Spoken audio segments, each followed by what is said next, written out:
Beneath the scorching sands of Earth's most inhospitable deserts lies a secret that has been buried for millennia, a truth so profound that it challenges everything we thought we knew about the ancient world.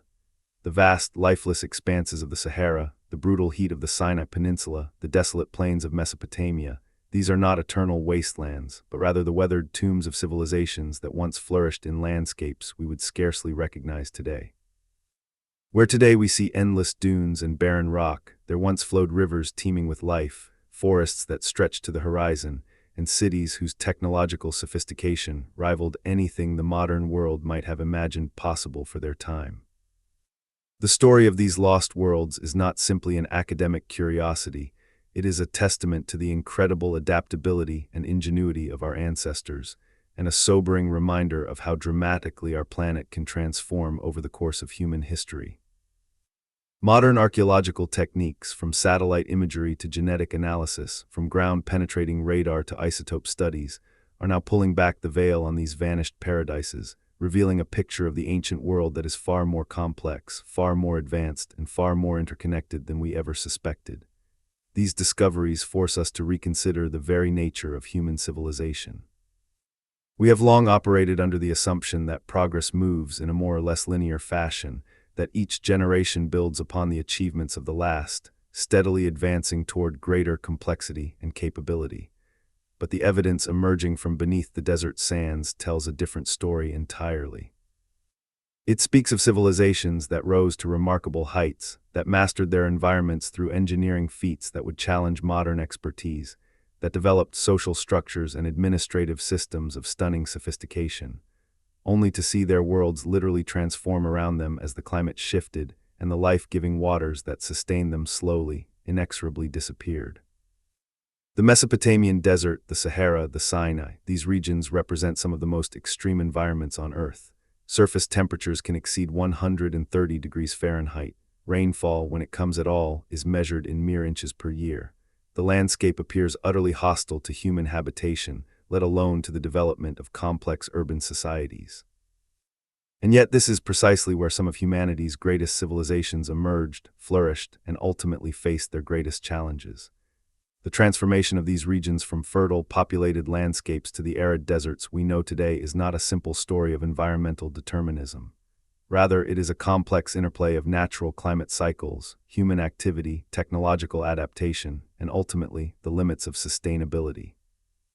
Understanding this transformation is crucial not merely for reconstructing the past, but for comprehending the delicate balance between human societies and their environments, a balance that remains just as precarious today as it was 5,000 years ago.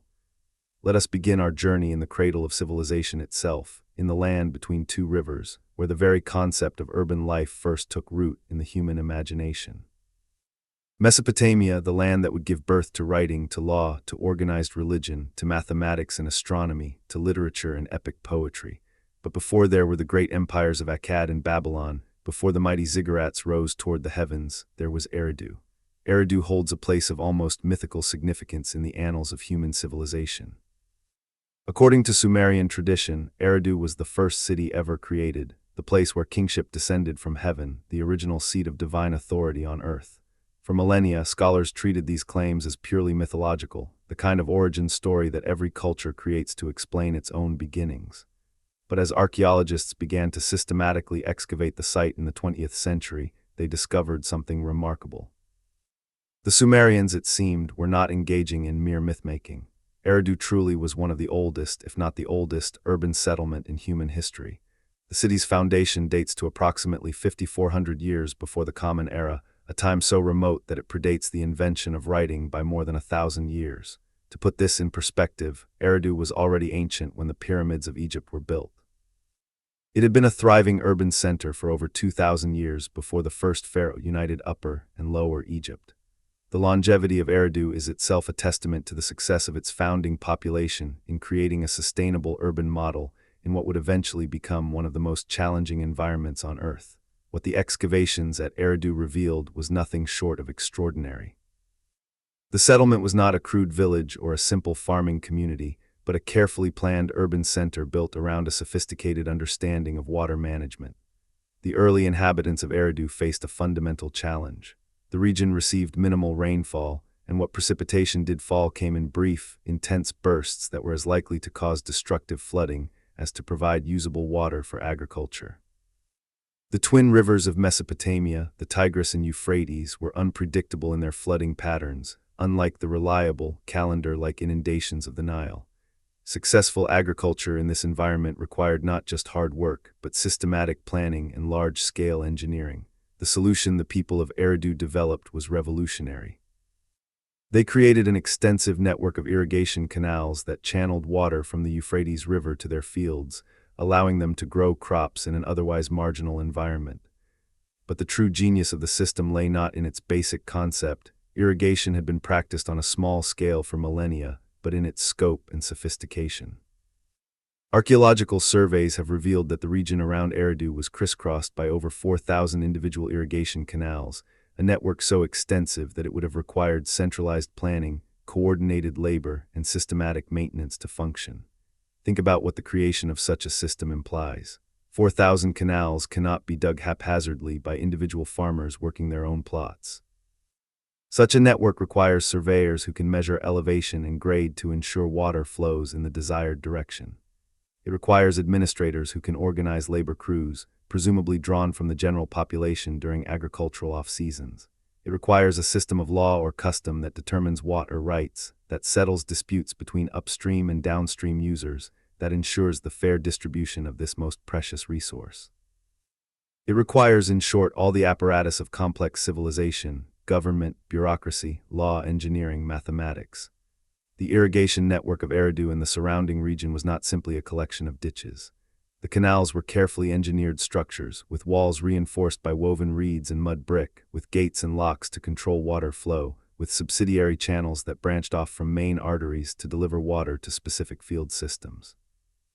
The largest canals were substantial enough to serve as transportation routes, allowing boats to move agricultural produce, building materials, and trade goods throughout the region.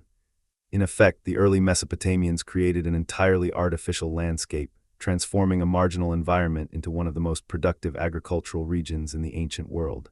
But irrigation systems, no matter how sophisticated, are merely tools. They require constant maintenance, constant vigilance, constant adaptation to changing conditions. A canal that is not regularly cleared of silt will eventually become clogged and useless. A system that is overutilized will draw down water tables and lead to salinization of the soil as salts are drawn upward through capillary action.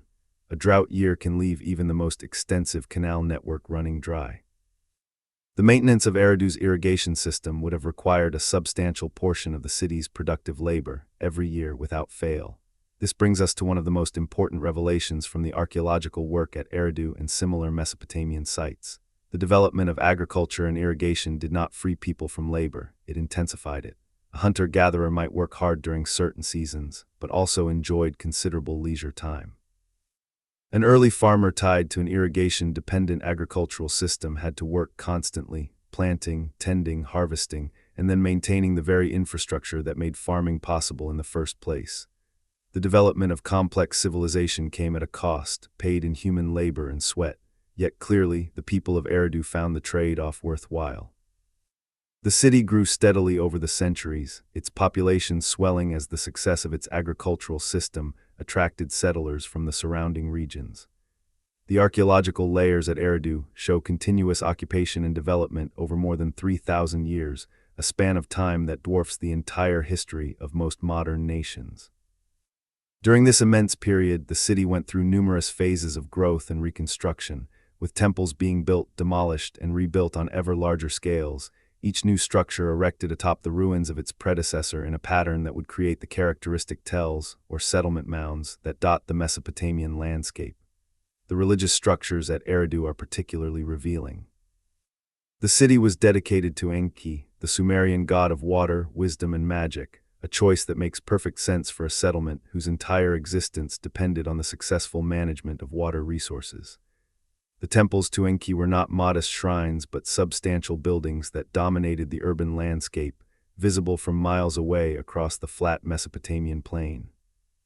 These temples served not just as religious centers but as administrative headquarters, storehouses for surplus grain, workshops for craftsmen, and centers of learning where scribes were trained and astronomical observations were recorded.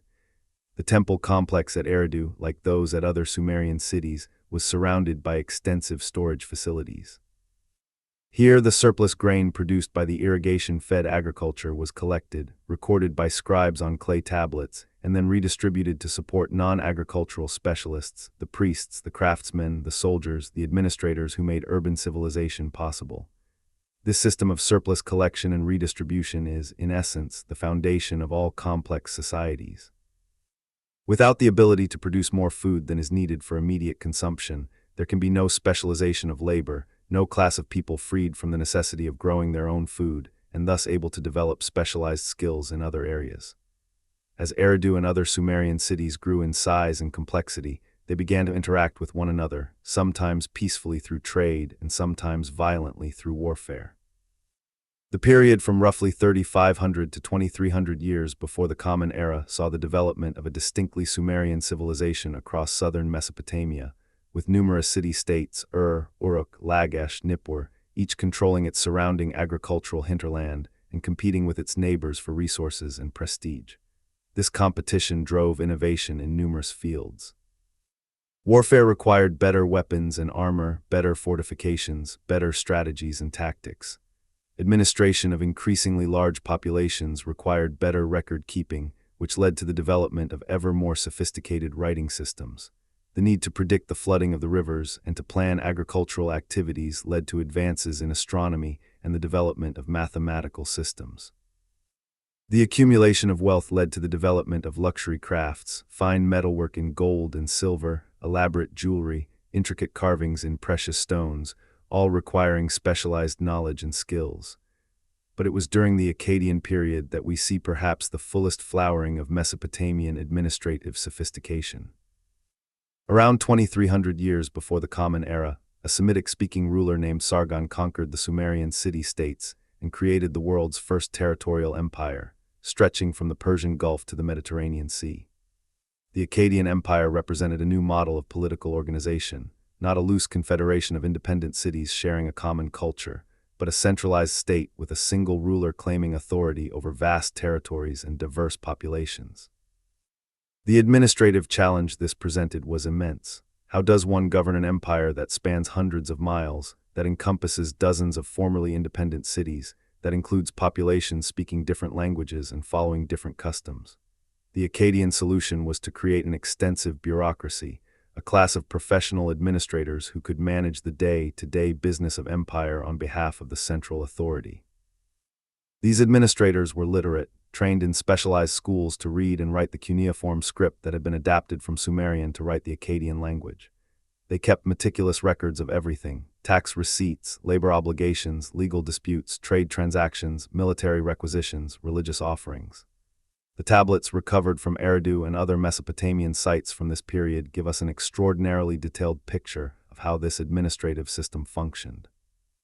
We have records of ration distributions to workers, showing that the state fed laborers engaged in public works projects with specified amounts of barley, oil, and other staples.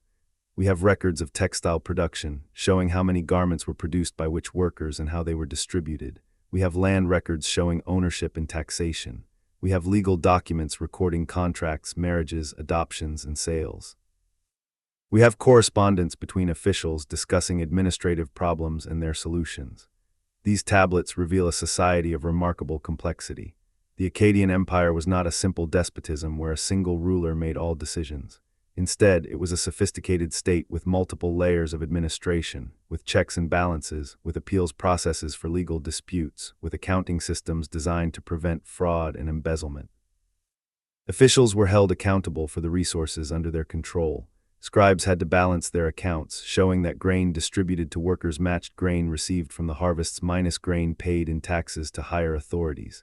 The system was not perfect. We have records of corruption and malfeasance, but it was remarkably advanced for its time. The social structure revealed by these tablets is equally complex. Mesopotamian society was highly stratified, with clear distinctions between different classes. At the top were the royal family and high nobility, the great landowners and temple administrators. Below them were the free citizens, farmers who owned their own land, craftsmen, merchants, lower-level scribes, and officials. Below them were the dependent workers, people who worked land owned by temples or the state in exchange for rations, essentially a form of sharecropping or tenant farming. At the bottom were slaves, though slavery in Mesopotamia was quite different from later forms. Slaves often had some legal rights and could own property and buy their freedom. Women in Akkadian society had more rights than one might expect. They could own property, conduct business, and appear in court. We have records of female merchants, female tavern keepers, and women managing substantial estates. Elite women could wield considerable power, particularly those of the royal family. The daughter of Sargon of Akkad, a woman named Enheduanna, served as high priestess of the moon god Nana at Ur and is credited with composing several hymns and poems, making her the first author in human history whose name we actually know. The very existence of these tablets, hundreds of thousands of them scattered across Mesopotamian sites, tells us something crucial about the environment in which they were created. Clay tablets are fragile things under most circumstances, easily broken, easily dissolved by water. The reason so many have survived is precisely because the environment changed so dramatically. The abandoned cities of Mesopotamia were slowly buried by wind-blown sand and silt as the region became increasingly arid. The clay tablets, baked hard by the sun or by the fires that destroyed the buildings that housed them, survived the millennia in the dry desert conditions that eventually prevailed. But this raises a crucial question. If the region is now so arid, how did these cities survive for so long? How did an irrigation-dependent agricultural system function in an environment that was clearly trending toward desert conditions? The answer lies in understanding the climate history of the region, a history that is only now being fully reconstructed through a combination of archaeological evidence, analysis of ancient pollen and seeds, and climate modeling. The period when Eridu was founded, around 5,400 years before the Common Era, coincided with what climatologists call the Holocene climate optimum, a period when global temperatures were slightly warmer than today and when precipitation patterns in many regions were different. The Middle East, and particularly the region that would become the Mesopotamian heartland, received significantly more rainfall than it does today. The Euphrates and Tigris carried more water, their flooding was more reliable, and the water table was much higher. Under these conditions, irrigation agriculture was not just possible but relatively straightforward. However, the climate was not static. Over the following millennia, the region gradually became drier. Rainfall decreased, the rivers carried less water, the water table dropped. This was not a sudden catastrophe, but a slow, almost imperceptible change that took place over many human generations. Each generation inherited an irrigation system from their parents, made minor modifications and repairs, and passed it on to their children, scarcely aware that the overall environment was changing. But change it did, and the effects accumulated over time. The response of Mesopotamian civilizations to this gradual aridification was to intensify their engineering efforts. Canals were extended, reaching further from the rivers to access more distant water sources. Wells were dug deeper to reach falling water tables. More sophisticated lifting devices, shadoofs, and later water wheels were developed to raise water from canals to fields.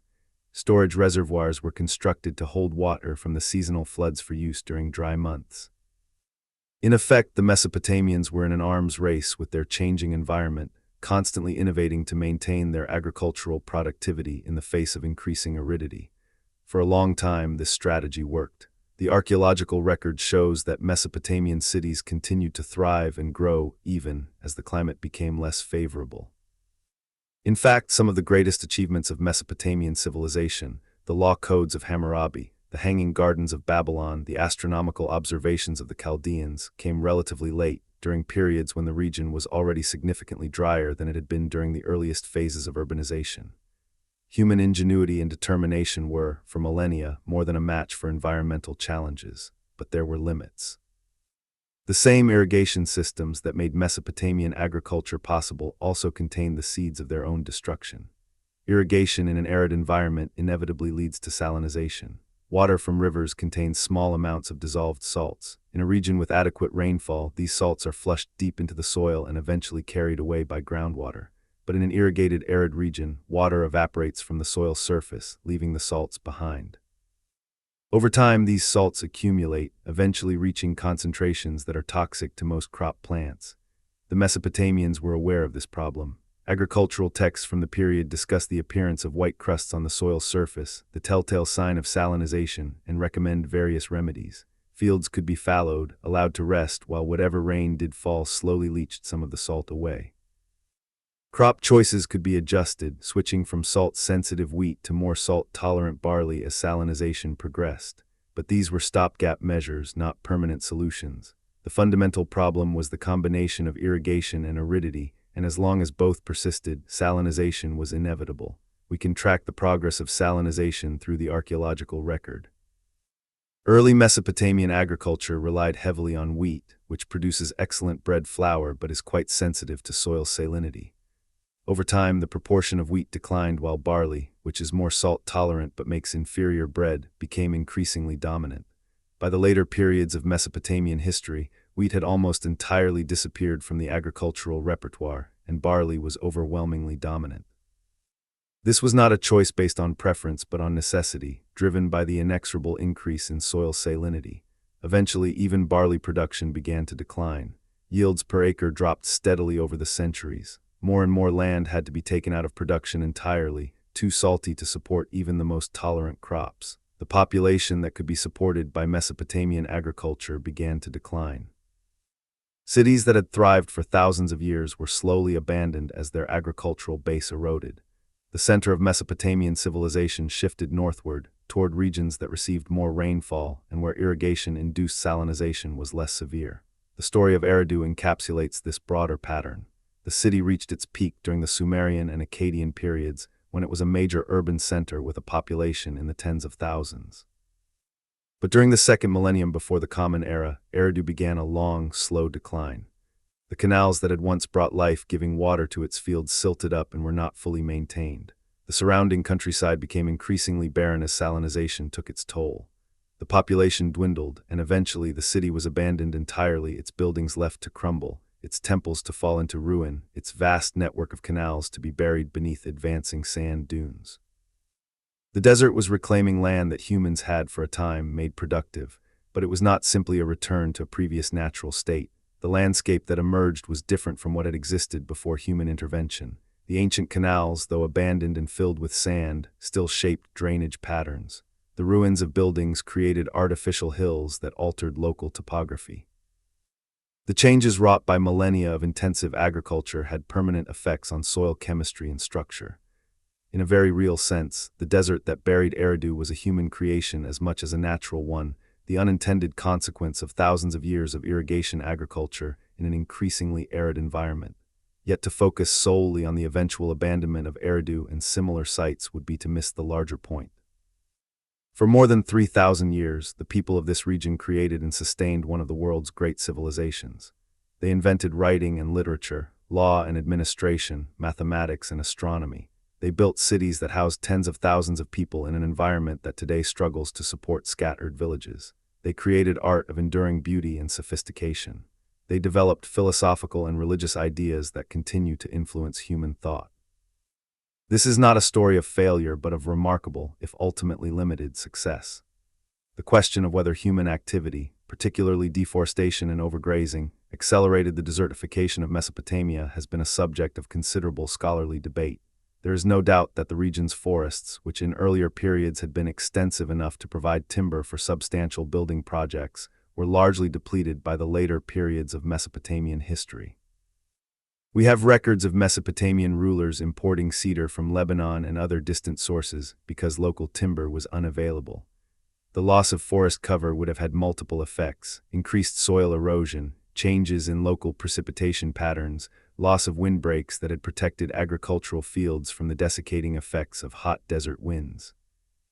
Similarly, the grazing of sheep and goats, which were mainstays of the Mesopotamian economy, can have destructive effects on marginal landscapes. These animals will eat virtually any plant material, and in an arid environment where plant growth is slow, overgrazing can strip away the thin vegetation cover that holds soil in place.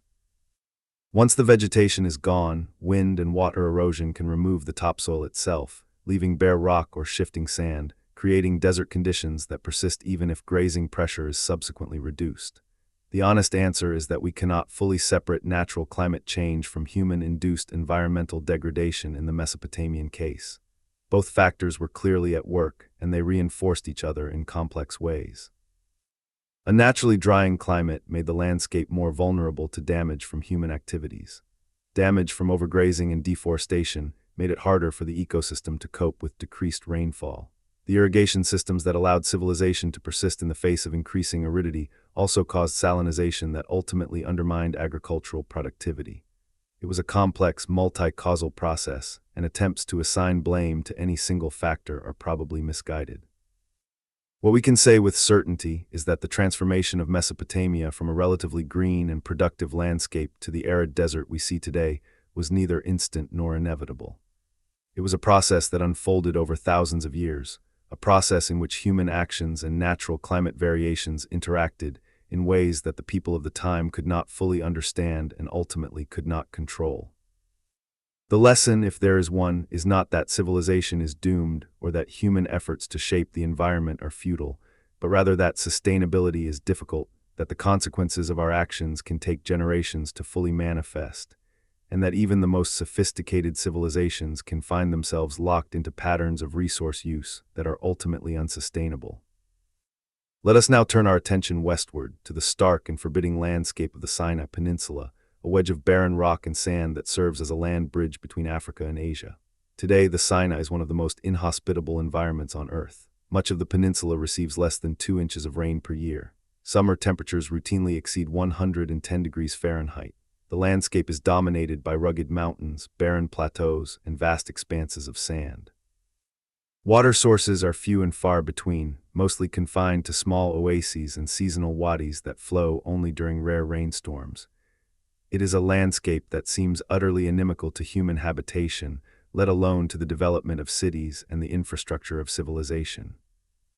Yet recent archaeological work in the Sinai has revealed that this harsh desert was once a very different place, a landscape that supported not just scattered nomadic groups but substantial settlements, Egyptian fortresses and administrative centers, and even engineered environmental modifications on a scale that seems almost unimaginable given current conditions. The site of Tel Abu-Sifai, located in the northeastern Sinai, has been particularly revelatory in this regard. Excavations at Tel Abu-Sifai have uncovered the remains of a substantial Egyptian settlement dating to the New Kingdom period, roughly 3,000 to 3,500 years ago. This was the era of some of Egypt's most famous pharaohs, Thutmose III, Amenhotep III, Ramesses II, rulers who commanded vast resources and whose building projects astounded even their contemporaries. The Egyptian presence in the Sinai during this period was not merely military, but represented a systematic effort to control and exploit the region's resources, particularly its copper and turquoise mines. What makes the findings at Tel Abu-Sifai so remarkable is not just the presence of an Egyptian settlement. We have known for some time that the Egyptians maintained a presence in the Sinai, but rather the evidence of systematic environmental engineering. The excavators discovered the remains of what appears to have been a tree-lined boulevard, a planned street flanked by regularly spaced pits that had once held substantial trees. In the current environment, such trees would be impossible to sustain without constant irrigation, and indeed, the archaeological evidence shows that this is precisely what the ancient Egyptians did. Associated with the tree pits were the remains of an irrigation system, channels and basins designed to capture and distribute water with maximum efficiency. The water itself appears to have come from a combination of sources: wells dug to access the water table, which was higher in antiquity than it is today, cisterns designed to capture and store the water from occasional rainfall events, and potentially even water transported from the Nile Delta, a distance of some 50 miles but well within the logistical capabilities of the Egyptian state. The creation of a tree-lined boulevard in the Sinai Desert was not merely an aesthetic choice, though the Egyptians certainly appreciated formal gardens and planned landscapes. Trees in such an environment serve multiple practical functions. They provide shade, crucial for making the area livable during the intense heat of summer. They serve as windbreaks, reducing the erosive power of sandstorms. Their roots help to stabilize soil and prevent erosion. They moderate the local microclimate, reducing temperature extremes and potentially even increasing local humidity, which can encourage precipitation. In effect, the Egyptians were attempting to create a more livable environment through deliberate modification of the landscape. The settlement at Tel Abu-Sifai was also fortified, and the fortifications were substantial. The remains of massive walls, built from stone and mud brick, have been traced for considerable distances. These were not simple defensive works but sophisticated military architecture, with towers, gates, and defensive positions that show a thorough understanding of fortification principles. The thickness of the walls and the quality of construction suggest that these fortifications were designed to withstand sustained assault, and the very investment in such defenses tells us that the Egyptians considered the Sinai worth defending. Why would Egypt expend such resources on a region that today seems to have so little to offer? The answer lies partly in the mineral wealth of the Sinai. The peninsula contains significant deposits of copper and turquoise, both highly valued in the ancient world. Copper was the principal metal for tools and weapons before the widespread adoption of iron, and Egypt's own copper deposits were limited. Turquoise was prized for jewelry and decorative inlays, and the Sinai turquoise, with its distinctive blue-green color, was particularly valued. Control of these resources was economically important and also carried political and prestige implications. But resource extraction alone does not fully explain the Egyptian investment in the Sinai. The region also had strategic importance as a buffer zone and a highway. The Sinai connected Egypt to the Levant and beyond, to the great powers of Mesopotamia and Anatolia. Armies marching between Egypt and Asia had to cross the Sinai. Trade caravans carrying goods between Africa and Asia traveled through the peninsula. Control of the Sinai meant control of these movements, the ability to facilitate friendly traffic and impede hostile forces. For an imperial power like New Kingdom Egypt, which at various times claimed authority over much of the Levant, secure control of the Sinai was a strategic necessity. The environmental conditions of the Sinai during the New Kingdom period, while certainly more favorable than today, were still challenging. The region was not lush or well-watered even in antiquity, but it was evidently productive enough to support the infrastructure necessary for Egyptian control. The tree-lined boulevards, the fortresses, the mining operations, the way stations for caravans, all of this required water, food, and labor. The fact that the Egyptians could sustain this level of activity tells us that the environment, while harsh, was not yet the extreme desert it would later become.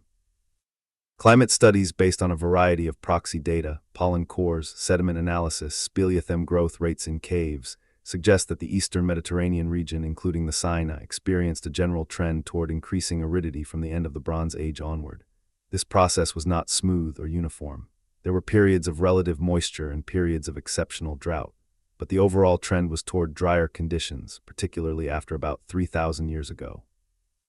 The collapse of Bronze Age civilizations in the eastern Mediterranean, an event that occurred around 3,200 years ago, has been attributed to various factors: invasions by the so-called Sea Peoples, internal political instability, disruptions to trade networks, and environmental stress including drought and famine.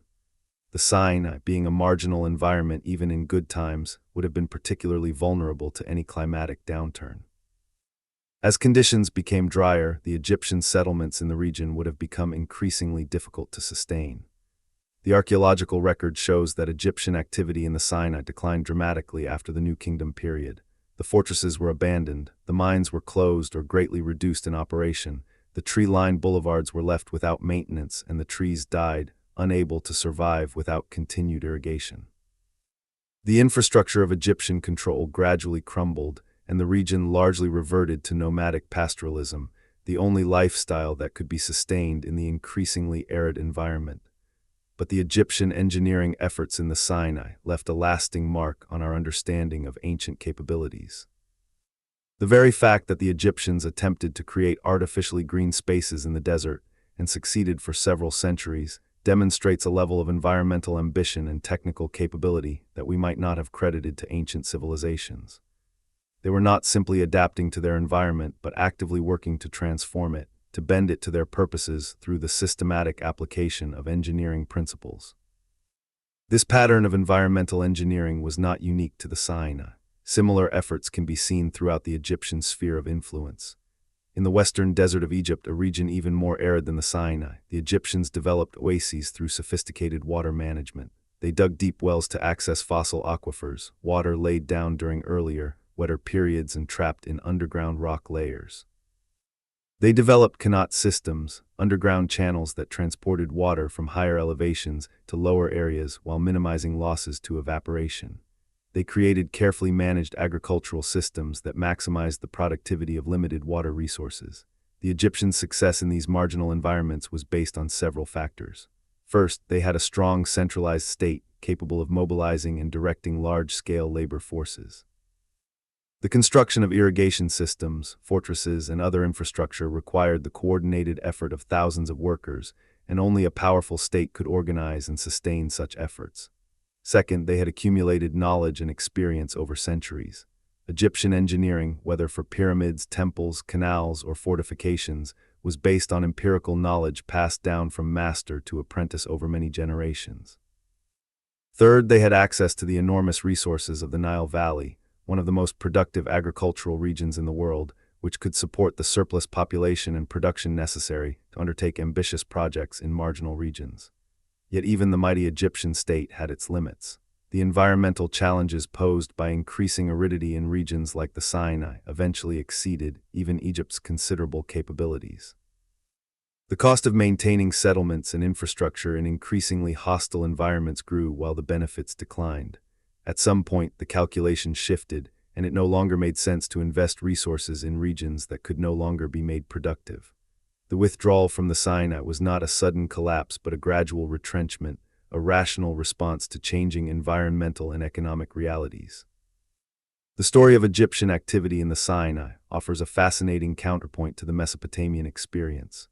Both involve sophisticated civilizations working to make marginal environments productive through large-scale engineering.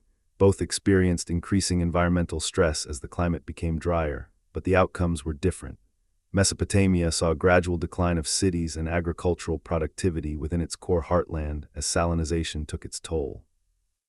Egypt, on the other hand, largely maintained its core territory. The Nile Valley was protected from many of the challenges facing other regions by the river's annual flood, but withdrew from marginal areas that had become unsustainable.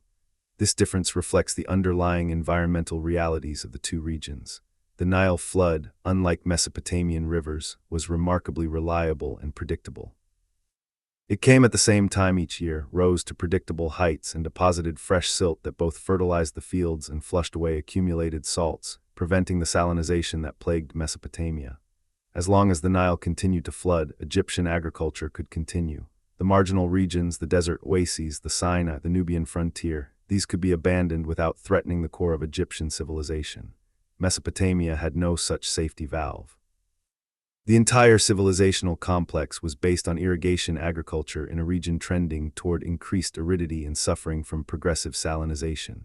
There was no unaffected core to fall back on. The result was a more thoroughgoing transformation, not just withdrawal from marginal areas, but a fundamental reorganization of settlement patterns and agricultural systems throughout the region.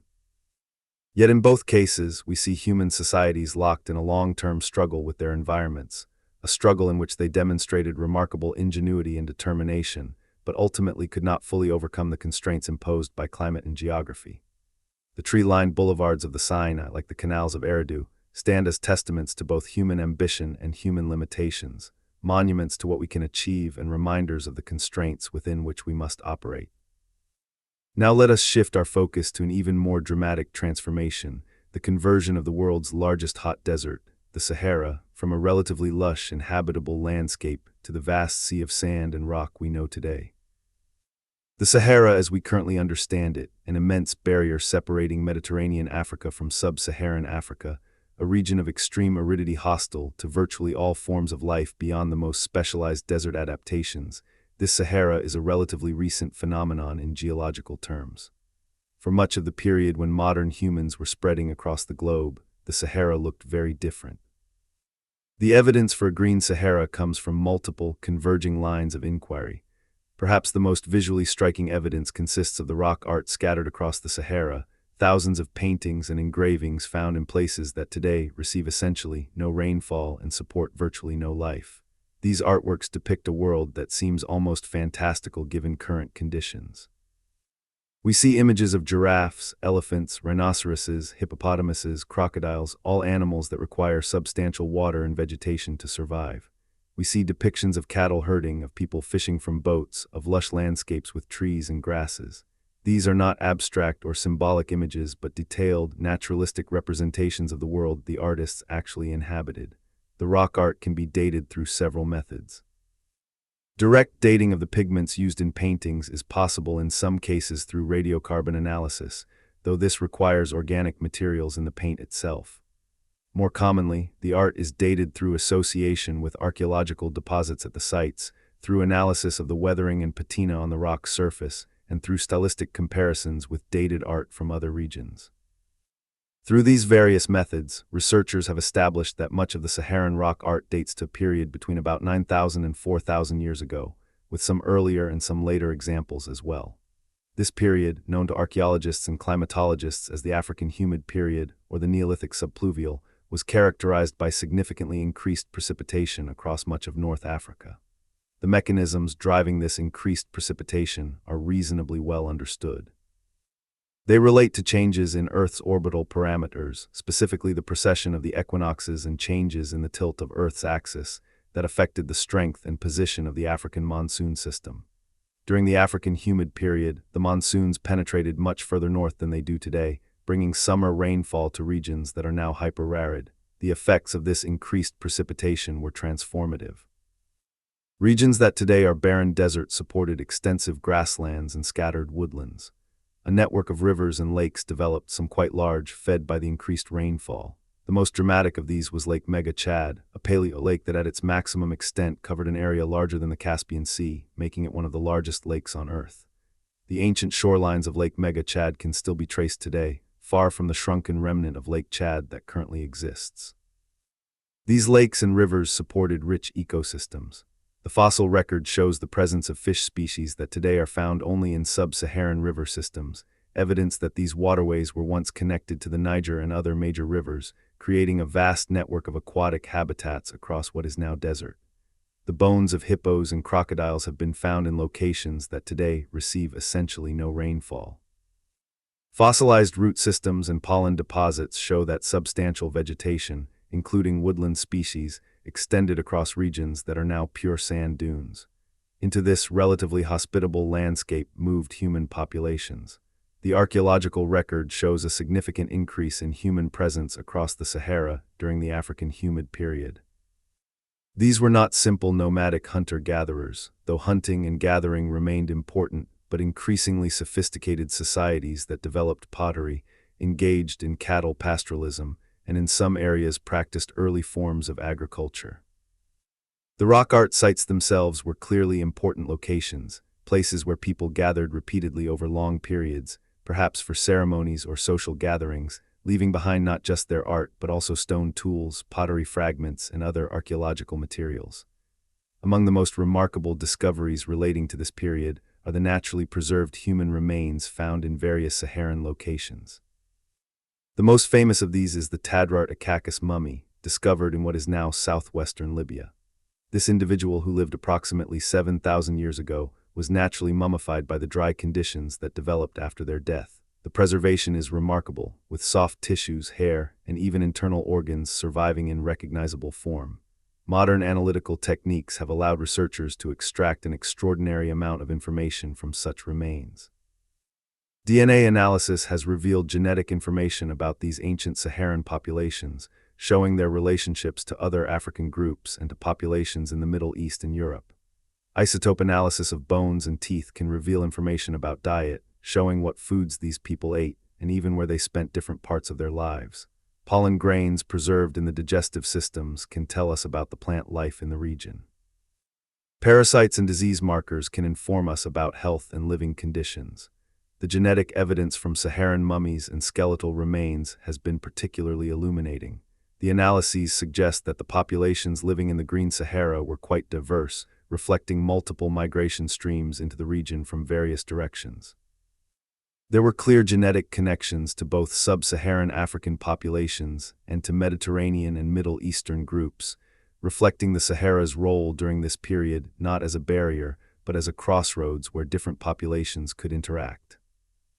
Some genetic lineages found in these ancient Saharan populations appear to be quite distinctive, suggesting the possibility of long-term isolated development of populations that had lived in the region for extended periods with limited gene flow from other areas. This makes sense given the geography. Even during the African Humid Period, the Sahara was a vast region, and populations living in its interior could have been relatively isolated from those on the periphery. The subsequent desertification would have fragmented these populations, potentially driving some to extinction while forcing others to migrate to more favorable regions. The rock art provides insights into the social and cultural world of these Green Sahara populations. The earliest art, dating to 9,000 years ago and earlier, tends to focus on wild animals, particularly the large game species that inhabited the region. This art is associated with populations that were primarily hunter-gatherers, relying on the abundant wildlife of the Saharan grasslands for their subsistence. The artistic style tends toward naturalism, with careful attention to the distinctive features of different species. Later rock art from roughly 7,000 to 5,000 years ago shows a shift in focus. Cattle become a dominant theme, depicted in enormous numbers and often with great care and detail. These are clearly domesticated cattle, shown under human control and often in association with human figures who appear to be herders. This shift in art reflects a shift in economy, the adoption of cattle pastoralism as a primary subsistence strategy. Cattle herding in the Sahara during this period must have been productive, given the grasslands that covered much of the region, and the rock art suggests that cattle held both economic and cultural importance, much as they do in some African pastoralist societies today. The most recent rock art, from about 5,000 years ago onward, shows increasing aridity affecting the region. The depictions of large wild animals become less common, presumably because these species were declining as their habitats shrank. Cattle remain important but are sometimes shown in association with horses and camels, later arrivals to the North African fauna. The art begins to show conflict themes more commonly, possibly reflecting increasing competition for resources as the environment deteriorated. Eventually, the rock art tradition largely ceases, as the populations that created it either migrated away or dwindled to levels where such communal artistic activities were no longer sustainable. The question of why the African humid period ended, why the Sahara transformed from a relatively green landscape to an extreme desert, is one that climate scientists have studied extensively. The fundamental cause was the same type of orbital forcing that had created the humid period in the first place. As Earth's orbital parameters changed, the African monsoon weakened and shifted southward. The summer rains that had penetrated deep into North Africa became less reliable and eventually failed altogether across much of the Sahara. This was not an overnight change. The transition from the African humid period to arid conditions took place over several thousand years, from roughly 6,000 to 4,000 years ago, with some regions becoming dry earlier and others maintaining relatively moist conditions longer. But the overall trend was clear and inexorable. Rainfall decreased, lakes shrank and eventually dried up entirely, rivers ceased to flow, vegetation dwindled and eventually disappeared from vast areas. The human and ecological responses to this aridification were complex. As conditions became drier, populations and wildlife concentrated around the remaining water sources, creating oasis-type situations where both ecological and human pressures on resources became intense. As water sources failed, migration became necessary. Animal populations moved southward, following the retreating zone of adequate rainfall. Human populations faced similar pressures, and the archaeological record shows movement of people out of the Sahara and into peripheral regions, the Nile Valley, the Mediterranean coast, the Sahel zone to the south. Some researchers have suggested that this climate-driven migration may have had significant historical consequences. The concentration of populations in the Nile Valley during the late African humid period may have contributed to the rise of complex society in Egypt, as increasing population density and competition for resources created both the need and the opportunity for more sophisticated social organization. Similarly, the movement of pastoralist populations southward into the Sahel may have brought new technologies and social systems that influenced the development of sub-Saharan African societies. Once again, we must ask whether human activities accelerated or exacerbated the desertification process. In the Saharan case, this question is particularly difficult to answer. The fundamental driver of desertification was clearly the change in orbital forcing and the resulting weakening of the monsoon system, a purely natural process over which humans had no control. However, the activities of humans and their domestic animals during the later phases of the African humid period may have influenced the speed and character of the transition. Cattle, goats, and sheep, the domestic animals that became increasingly important during the later phases of the African humid period, can have significant environmental impacts. Their grazing can prevent tree seedlings from establishing, potentially converting woodland to grassland. Heavy grazing pressure can damage grasslands, creating bare patches that are vulnerable to erosion. Around water sources where animals concentrate, the environmental impact can be particularly severe, leading to localized degradation that spreads outward.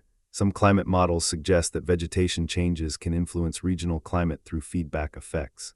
Vegetation affects albedo, how much sunlight is reflected versus absorbed by the land's surface. Vegetation also affects moisture recycling, how much water that falls as rain is returned to the atmosphere through evapotranspiration from plants. Destruction of vegetation can therefore potentially influence local precipitation patterns, creating a feedback loop where vegetation loss leads to decreased rainfall, which leads to further vegetation loss. Whether such feedback effects were significant in the Saharan case remains debated. The orbital forcing was clearly the primary driver of aridification, and the Sahara would have become desert with or without human presence. But it is possible that human activities influenced the timing and spatial pattern of desertification, perhaps accelerating the process in some areas while delaying it in others. The full story is likely complex, involving interactions between natural climate variation and human land use in ways that are difficult to fully disentangle from the limited evidence available. What is clear is that the desertification of the Sahara represents one of the most dramatic environmental transformations of the Holocene period, the last 11,000 years of Earth history. A region roughly the size of the entire continental United States transformed from a landscape that supported diverse megafauna and substantial human populations to one of the most inhospitable environments on the planet. The rapidity of this change, at least on geological timescales, is sobering. The people who painted the rock art of the Sahara, depicting their cattle and the wildlife that surrounded them, could not have imagined that their grandchildren's grandchildren would inherit a world of sand and stone, where the rivers they fished in had become dry wadis and the grasslands where their herds grazed had vanished entirely. Yet we should not view this story as purely tragic. The populations who inhabited the Green Sahara created art of enduring power and beauty. They developed successful adaptations to their environment, mastering cattle pastoralism at a very early date. They created social and cultural systems sophisticated enough to organize the labor needed to produce the extensive rock art that survives.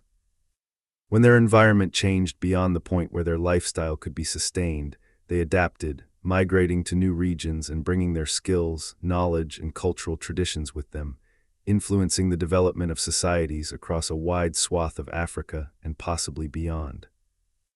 The naturally preserved human remains from the Sahara give us a direct connection to these people, a chance to look into the faces, quite literally in some cases, of individuals who lived through this enormous environmental transformation. The genetic information preserved in their bodies tells us about their ancestry and relationships. The isotopic signatures in their bones tell us what they ate and where they lived. The parasites in their digestive systems tell us about the diseases they faced. These are not abstract statistics, but individual people, someone's mother or father, child or grandparent, who lived, loved, struggled, and ultimately died in a world that no longer exists. This personal dimension is important to keep in mind as we discuss environmental change and societal adaptation. Behind the broad patterns of migration, settlement, and abandonment that archaeologists trace are millions of individual human stories, of decisions made under uncertainty, of families uprooted from ancestral lands, of skills and knowledge that had to be adapted to new circumstances or abandoned entirely. Environmental change is not just a matter of rainfall statistics and vegetation patterns, but of human experience, of loss and adaptation, of resilience and sometimes of failure. Let us conclude this first part of our journey with one more example of the hidden worlds beneath the desert sands, the remarkable discovery of the ancient city of Zakiku, a Bronze Age urban center that was submerged beneath the waters of a modern reservoir and only recently re-emerged and was excavated when drought conditions caused water levels to drop. The site of Zakiku is located in what is now northern Iraq in the Kurdish region, in an area that was flooded during the 1980s when the Mosul Dam was completed and its reservoir began to fill. For decades, the ancient city lay beneath the waters, invisible and inaccessible. But in 2019, a severe drought caused the reservoir levels to drop dramatically, exposing the ruins. A team of archaeologists from several institutions mobilized quickly, aware that this opportunity might be brief and that the ruins could be submerged again at any time. What they found was extraordinary. Zakiku dated to the Bronze Age, roughly 3,400 to 3,200 years ago, placing it in the period of the Mitanni Empire, a powerful but somewhat poorly understood state that controlled much of northern Mesopotamia and Syria during the late Bronze Age. The Mitanni are known primarily from texts found at other sites and from references in Egyptian, Hittite, and other sources, but actual Mitanni sites are relatively rare, making any new discovery potentially very important. The preservation at Zakiku was remarkable, particularly for a site that had spent decades underwater. Normally, submersion would be expected to cause severe degradation, but the particular conditions at Zakiku, including the chemistry of the reservoir water and the types of sediment that accumulated, actually protected many structures. The excavators found buildings with walls still standing to heights of several meters, with plastered surfaces surviving, with rooms that could be identified and their functions deduced. Among the most important discoveries was a palace complex, a large, well-built structure with multiple rooms arranged around courtyards, with evidence of elaborate decoration including painted plaster and fine architectural details. This was clearly the residence of someone of high status, a local ruler or perhaps a representative of the Mitanni king. The very presence of such a palace suggested that Zakiku was not a minor settlement, but a significant administrative center. Next to the palace was a massive storage facility, a series of large rooms and buildings designed to hold agricultural produce and other goods.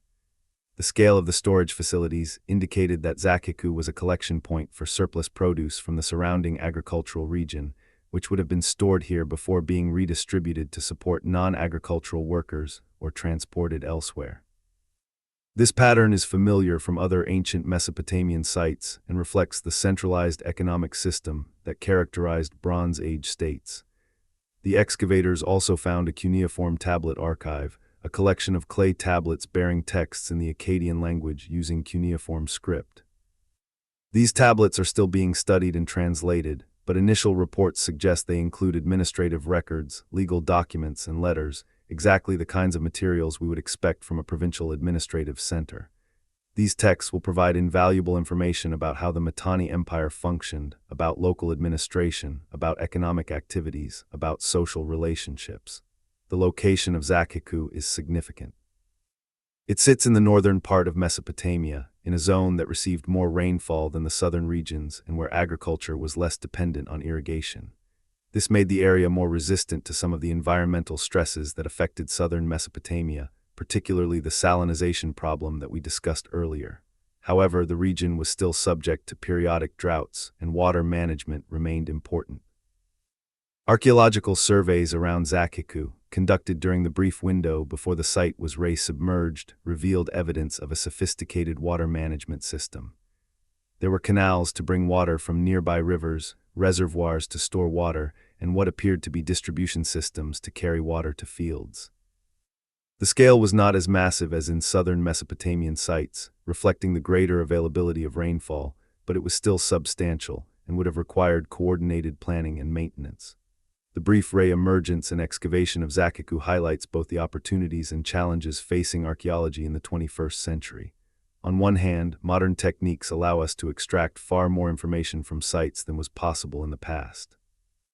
Ground-penetrating radar, satellite imagery, drone photography, advanced dating methods, DNA and isotope analysis, these and other techniques mean that we can learn more from less material, can answer questions that previous generations of archaeologists could not even ask.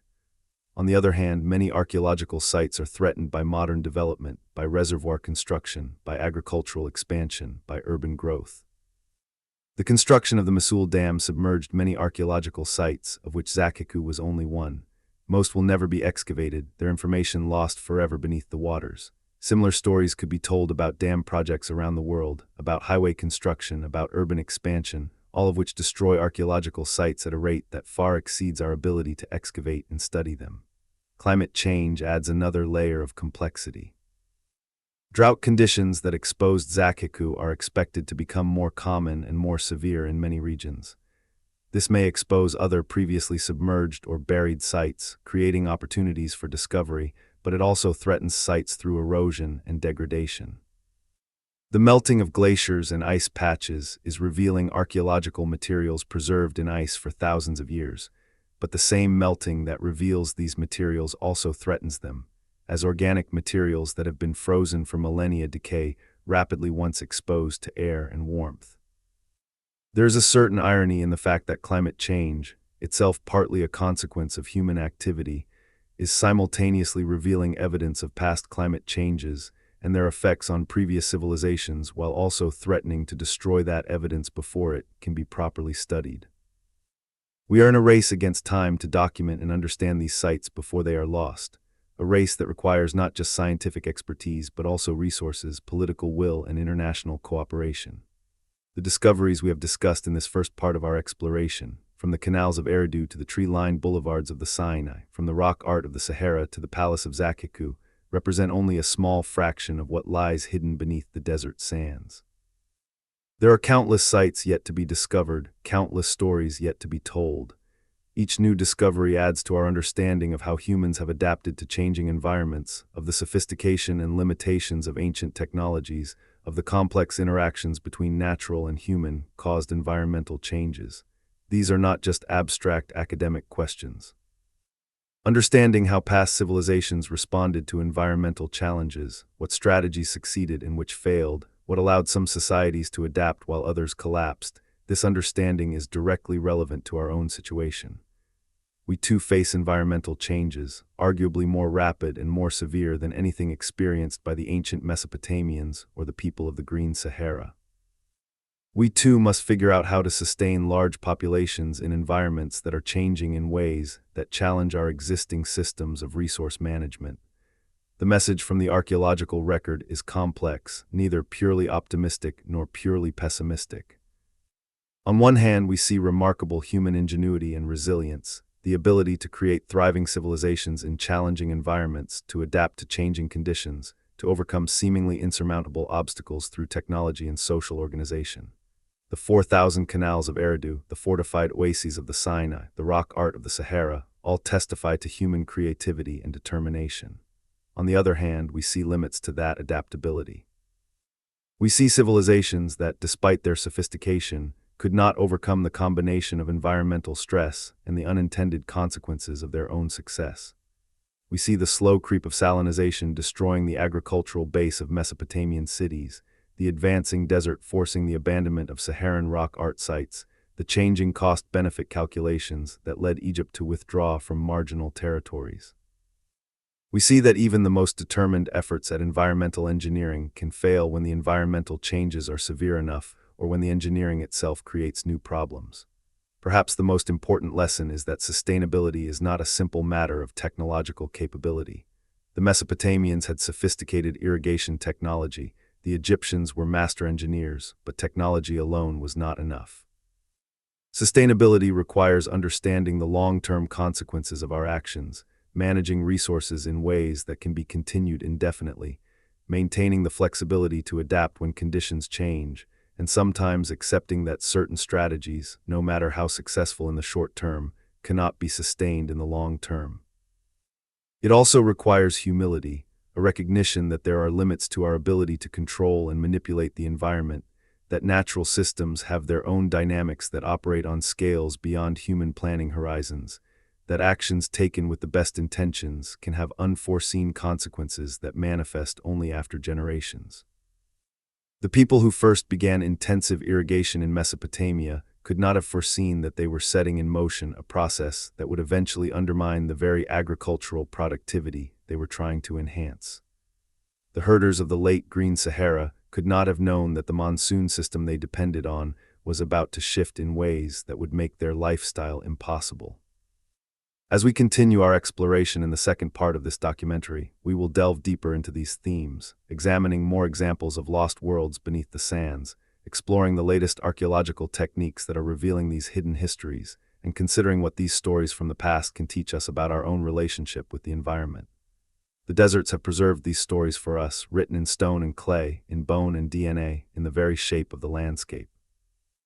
It is our privilege and our responsibility to read them, to learn from them, and to apply those lessons to the challenges we face today. The sands continue to shift, uncovering new secrets, burying others. Each grain holds a story, each dune conceals a mystery. The work of understanding these lost worlds is never complete, but it is work that must be done, for in these ancient ruins and forgotten landscapes we find not just the past but also potential guides to the future. The challenges our ancestors faced, drought and desertification, resource depletion and environmental degradation, are not so different from those we face today. Their successes and failures, their innovations and their limitations, their resilience and their vulnerabilities, all offer lessons if we are wise enough to learn them.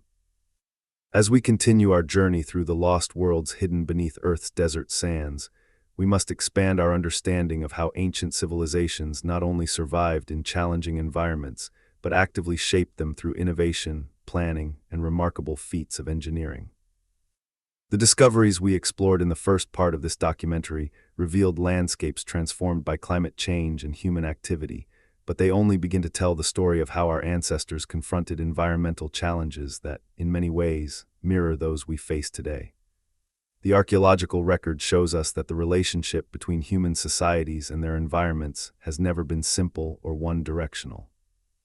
We are not merely passive inhabitants of landscapes that change around us, nor are we all powerful masters capable of bending nature entirely to our will.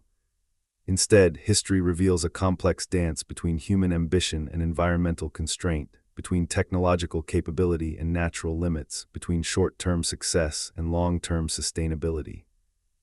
Understanding this dance, with all its complexity and nuance, is crucial if we are to make sense of both the past and our own future.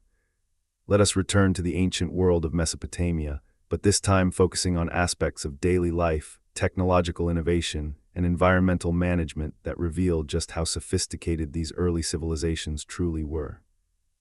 When we think of ancient Mesopotamia, we often envision grand temples and palace complexes, monumental architecture that still impresses us thousands of years later. But the true genius of Mesopotamian civilization lay not in its monuments but in its systems, the organizational and technological frameworks that allowed millions of people to live in a region that, without human intervention, could have supported only a fraction of that population. The cuneiform tablets that have survived from ancient Mesopotamia provide us with an extraordinarily detailed picture of how these systems functioned. We have mentioned administrative records, but the sheer scope and detail of these documents is worth emphasizing. Mesopotamian scribes kept track of everything. They recorded how much grain was harvested from specific fields, how much was paid in taxes, how much was distributed as rations to workers, how much was kept in reserve against future shortages. They tracked livestock by type, age, and ownership. They recorded the production of textiles, noting how much wool was issued to weavers and how many finished garments were produced. They kept records of trade transactions, of loans and their repayment, of legal judgments and their enforcement. This obsessive record-keeping served multiple purposes. At the most basic level, it allowed administrators to manage complex economic systems, to ensure that resources were being used efficiently and that fraud and theft were minimized. But it also served a deeper purpose, creating an institutional memory that transcended individual lifetimes. A system recorded on tablets could be understood by any trained scribe, regardless of their personal knowledge or experience. This allowed knowledge and practices to be transmitted across generations with minimal loss, creating a continuity that was essential for managing long-term projects like irrigation systems that required decades or even centuries to fully develop. The sophistication of Mesopotamian mathematics is particularly impressive. The Mesopotamians developed a sexagesimal number system based on the number 60, which is the origin of our modern division of hours into 60 minutes and minutes into 60 seconds. This system was not arbitrary, but was chosen because 60 has many divisors, making calculations involving fractions much easier than they would be in a decimal system. Mesopotamian mathematicians could perform complex calculations involving areas and volumes necessary for surveying fields and calculating irrigation water requirements. They understood geometric principles and could solve equations that we would recognize as quadratic or even cubic. This mathematical sophistication was applied directly to practical problems. When planning an irrigation canal, Mesopotamian engineers needed to calculate the volume of earth that would need to be moved, the gradient necessary to ensure water flow without excessive erosion, the cross-sectional area needed to carry a specified volume of water. They needed to account for evaporation and seepage losses, for seasonal variations in water availability, for the competing demands of different users. These were not simple problems, and solving them required both theoretical understanding and practical experience. The astronomical knowledge of the Mesopotamians was equally advanced. They were systematic observers of the heavens, tracking the movements of the sun, moon, and planets with remarkable precision.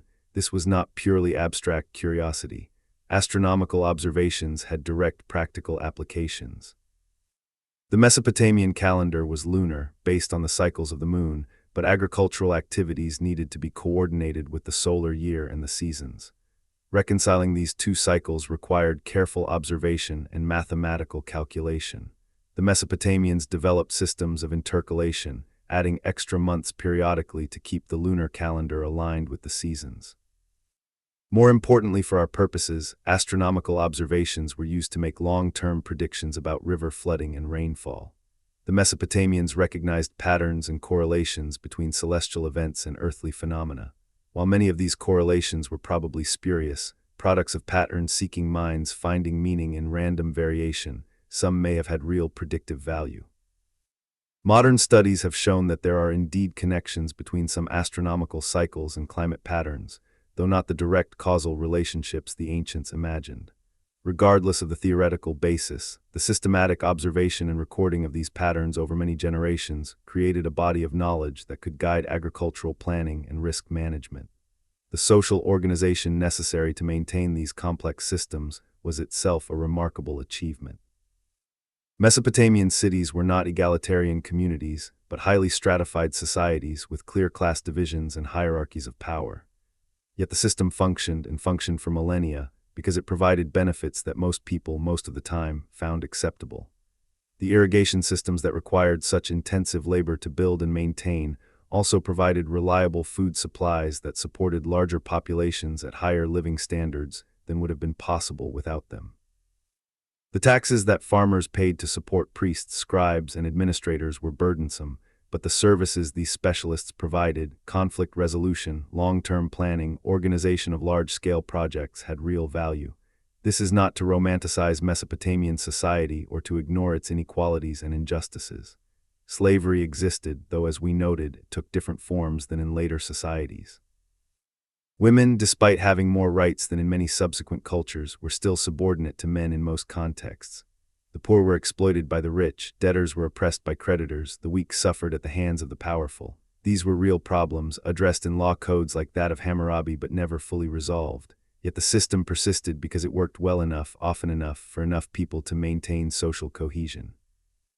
The religious worldview of the Mesopotamians played a crucial role in legitimizing and maintaining this social order.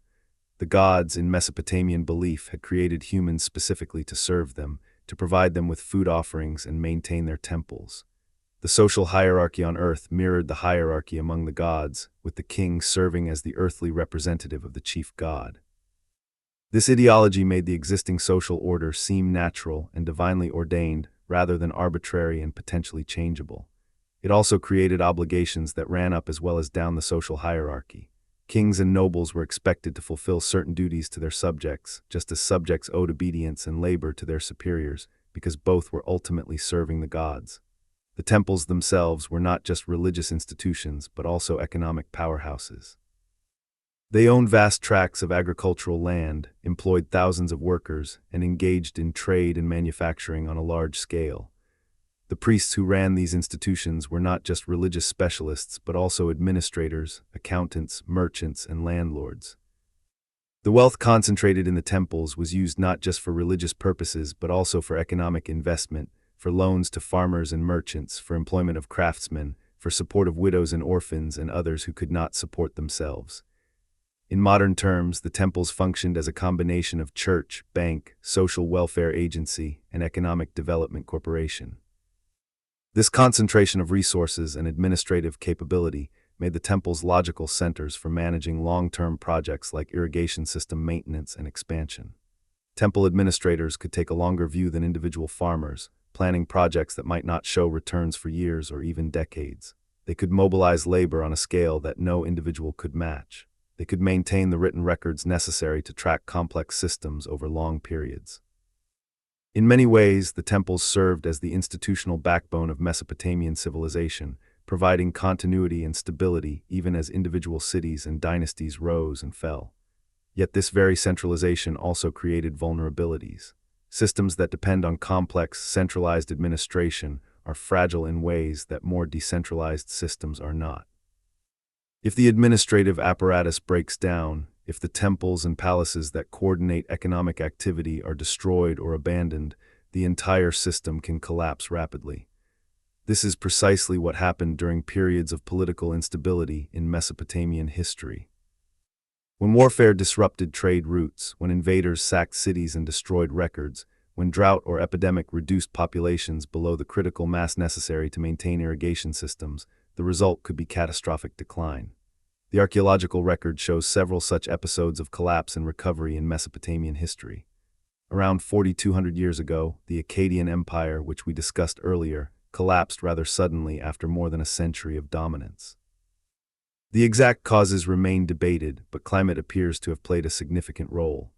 Evidence from multiple sources, including sediment cores from the Gulf of Oman, archaeological surveys showing abandonment of sites in northern Mesopotamia, and analysis of dust deposits, points to a severe, prolonged drought during this period.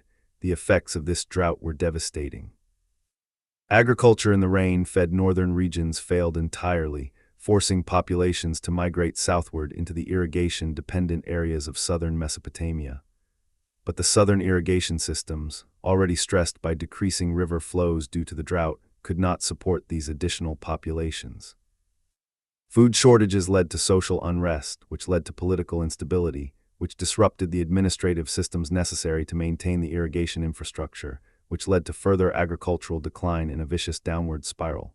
Cities that had thrived for centuries were abandoned. The archaeological evidence shows a dramatic decline in settlement during this period, with many sites completely deserted. The few urban centers that survived were much reduced in size and complexity. Trade networks collapsed as the economic surplus that supported long-distance exchange disappeared. Literacy may have declined as the scribal schools that trained record keepers lost their funding and purpose. It took several centuries for Mesopotamian civilization to fully recover from this crisis, and the recovery took different forms in different regions, with new political configurations and cultural patterns emerging. This episode, sometimes called the 4.2 kiloyear event after its approximate date, was not unique to Mesopotamia. Evidence for climate disruption during this same period has been found across a wide swath of the Old World, from Egypt to the Indus Valley. In Egypt, the crisis contributed to the end of the Old Kingdom and the onset of the First Intermediate Period, a time of political fragmentation and reduced central authority. In the Indus Valley, it may have contributed to the decline of the Harappan civilization. Around the eastern Mediterranean, numerous Bronze Age cities were destroyed or abandoned during the late 3rd millennium before the Common Era, possibly related to the same climate episode. The global scope of this crisis tells us something important about the nature of ancient civilizations. We often think of early societies as isolated, developing independently in different regions. But the reality is more complex. Even societies that did not have direct contact with each other could be affected by the same climate variations, and societies that did trade with each other were economically interconnected in ways that could transmit crises across large distances. A drought in one region might force populations to migrate, putting pressure on resources in adjacent regions, creating a cascade of effects that could spread far from the original disturbance. The recovery from the 4.2 kiloyear event shows the resilience of Mesopotamian civilization, but also its adaptive capacity. The new political formations that emerged, particularly the Third Dynasty of Ur and later the Old Babylonian period, incorporated lessons learned from the collapse. There was increased investment in water storage capacity, with more reservoirs built to buffer against drought years. There was diversification of agricultural strategies, with greater emphasis on drought-resistant crops and on pastoral production that could be moved in response to environmental variations. There was development of more sophisticated early warning systems, with royal officials monitoring grain prices and stockpiles to identify potential shortages before they became famines. The Law Code of Hammurabi, one of the most famous documents from ancient Mesopotamia, dates to this recovery period.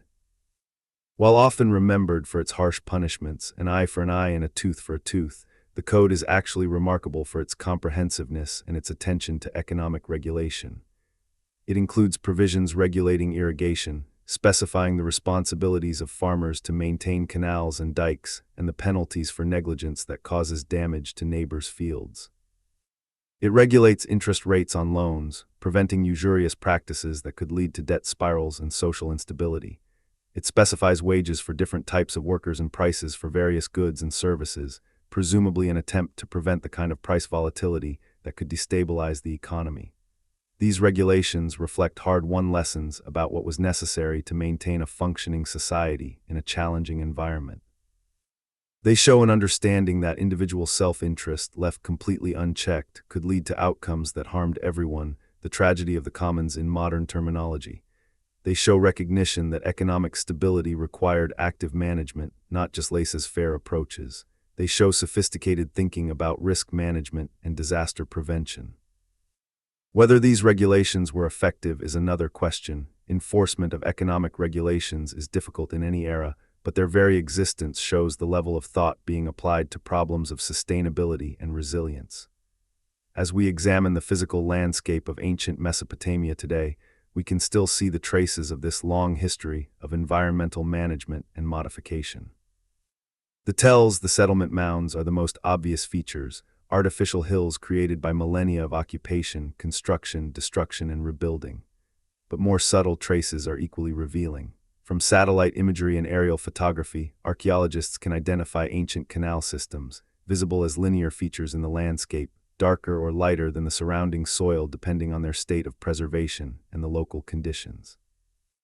They can identify ancient field systems, regular patterns that reflect deliberate planning. They can identify the boundaries of ancient irrigation districts, areas that show different patterns of ancient settlement and land use. Ground surveys walking across the landscape and recording surface artifacts complement these remote sensing approaches. Pottery fragments scattered on the surface can be dated, allowing archaeologists to map which areas were occupied during which periods. Changes in settlement patterns over time reveal how populations responded to environmental and political changes. During periods of strong central authority and environmental stability, settlements spread across the landscape as irrigation systems were extended to their maximum extent. During periods of crisis, settlement contracted to core areas close to the most reliable water sources. One of the most sobering discoveries from these surveys is the extent of ancient salinization. In many areas of southern Mesopotamia, the ancient fields are now completely barren, covered with white salt crusts that prevent any plant growth. These are not natural salt flats, but the legacy of millennia of irrigation agriculture. The salts that were brought to the surface by ancient farming remain there, a permanent scar on the landscape. Even if rainfall were to increase dramatically, even if the rivers were to carry more water, these areas could not be easily reclaimed for agriculture. The accumulation of salt is simply too great. Remediation would require massive efforts to leach the salts away, probably requiring more water than is realistically available. This is one of the clearest examples of an irreversible human impact on the environment. The Mesopotamians did not intend to destroy their agricultural land. They were trying to make it more productive, to support larger populations and more complex societies. But the unintended consequence of their actions was eventual degradation that in some areas has lasted to the present day. The lesson is clear. Short-term optimization can lead to long-term degradation, and some forms of environmental damage are effectively permanent on human timescales. Yet we should also recognize that the Mesopotamians sustained one of history's great civilizations for 3,000 years in an environment that was marginal to begin with and became increasingly challenging over time. 3,000 years is an extraordinary achievement. It is far longer than the lifespan of most states and empires. It represents not just persistence but continuous innovation, adaptation, and problem-solving. Yes, the civilization eventually declined and the landscape was degraded, but the glass is also very much half full. The question is not why Mesopotamian civilization eventually failed, but rather how it succeeded for so long despite the challenges it faced. Moving forward in time but staying in the same general region, we can examine another remarkable example of desert archaeology, the Silk Road cities of Central Asia. These cities, which flourished during the first millennium of the Common Era, were located in some of the most extreme desert environments on Earth. The Taklamakan Desert, the Gobi Desert, and the other arid regions of Central Asia receive minimal rainfall, experience extreme temperature variations from scorching summer heat to bitter winter cold, and are subject to intense dust storms that can bury entire settlements. Yet during the height of the Silk Road period, this region was dotted with prosperous cities, oases of civilization in an ocean of sand. Cities like Dunhuang, Turpan, Kashgar, Samarkand, and Bukhara were major commercial centers, crossroads where merchants from China met those from Persia, India, and the Mediterranean world.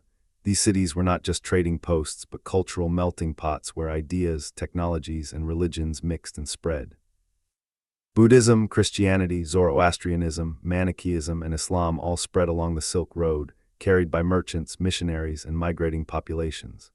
The environmental challenge facing these cities was similar to that in Mesopotamia: how to sustain urban populations in regions with insufficient natural water supplies. The solution, while based on similar principles to Mesopotamian irrigation, took different forms adapted to the specific geography of Central Asia. One of the most ingenious systems was the qanat, known by various names in different regions but sharing a common engineering principle. A qanat is an underground channel that taps into groundwater at a higher elevation and carries it by gravity to lower elevations where it can be used for drinking water and irrigation. The genius of the system lies in its use of underground channels rather than surface canals. By keeping the water underground, evaporation losses, which would be extreme in the desert heat, are minimized. The underground channels also protect the water from contamination and prevent the rapid temperature fluctuations that would occur in surface channels. Constructing a qanat is an impressive engineering feat. Workers must dig a series of vertical shafts down to the water table, sometimes to depths of over 100 feet. These shafts are then connected by a horizontal tunnel, dug with a slight downward gradient to ensure water flows in the desired direction. The alignment must be precise, the gradient must be carefully calculated, and the tunnel must be maintained over long distances, sometimes several miles from the water source to the city or fields being served. The vertical shafts serve multiple purposes. During construction, they provide access for workers digging the horizontal tunnel and a means to remove excavated material. After construction, they provide access for maintenance, allowing workers to descend into the qanat to clear blockages and repair damage. From the surface, a line of qanats is visible as a series of crater-like depressions marking the vertical shafts, a distinctive pattern that archaeologists can identify from aerial photographs even when the qanats themselves have been long abandoned. The qanat system has ancient origins, possibly dating back to the first millennium before the Common Era in Persia, and spread widely across the Middle East and Central Asia.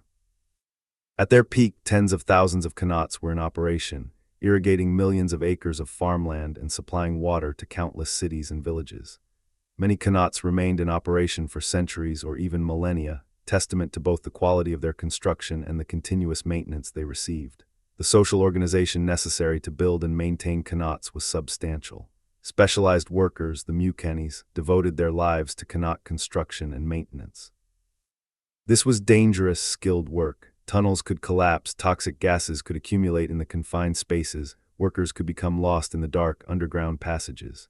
The mukenis developed specialized tools and techniques, learned to read the subtle signs that indicated stable versus unstable ground, and passed their knowledge down through generations in a quasi-guild system. The ownership and management of qanats was often communal. A qanat might serve an entire village or district, with water rights carefully allocated among users. Elaborate systems of time sharing developed, where different farmers had rights to water during specific hours or days, with the schedule rotating to ensure fairness. Disputes over water rights were common and were adjudicated according to traditional law and custom. The management of shared water resources required cooperation and social cohesion, and the qanat system both required and reinforced community bonds. As with Mesopotamian irrigation systems, qanats made settlement possible in otherwise uninhabitable regions. The Silk Road cities of Central Asia could not have existed without reliable water supplies, and qanats provided that reliability, but the systems had limitations. Qanats depend on groundwater, and groundwater is ultimately dependent on precipitation, whether falling directly in the region or in distant mountains, and then percolating down through rock layers to create the aquifers the qanats tap. During periods of drought, water tables fall, and qanats that had flowed reliably for generations could run dry. The archaeological evidence shows that many Silk Road cities experienced boom and bust cycles corresponding to climate variations. During humid periods, qanats flowed strongly, agriculture flourished, populations grew, and cities expanded. During dry periods, water became scarce, agriculture contracted, populations declined, and some cities were abandoned entirely. The cities that survived were those with the most reliable water sources or those that could draw on multiple sources and had the resources to dig deeper qanats when water tables fell. The decline of the Silk Road cities was caused by multiple factors, not just environmental change. The rise of maritime trade routes, which allowed goods to be shipped between east and west by sea rather than carried overland across the deserts, reduced the commercial importance of the land routes. Political instability, particularly the Mongol conquests of the 13th century, disrupted trade even as the Mongol Empire eventually created a period of relative stability and prosperity. But climate change also played a role.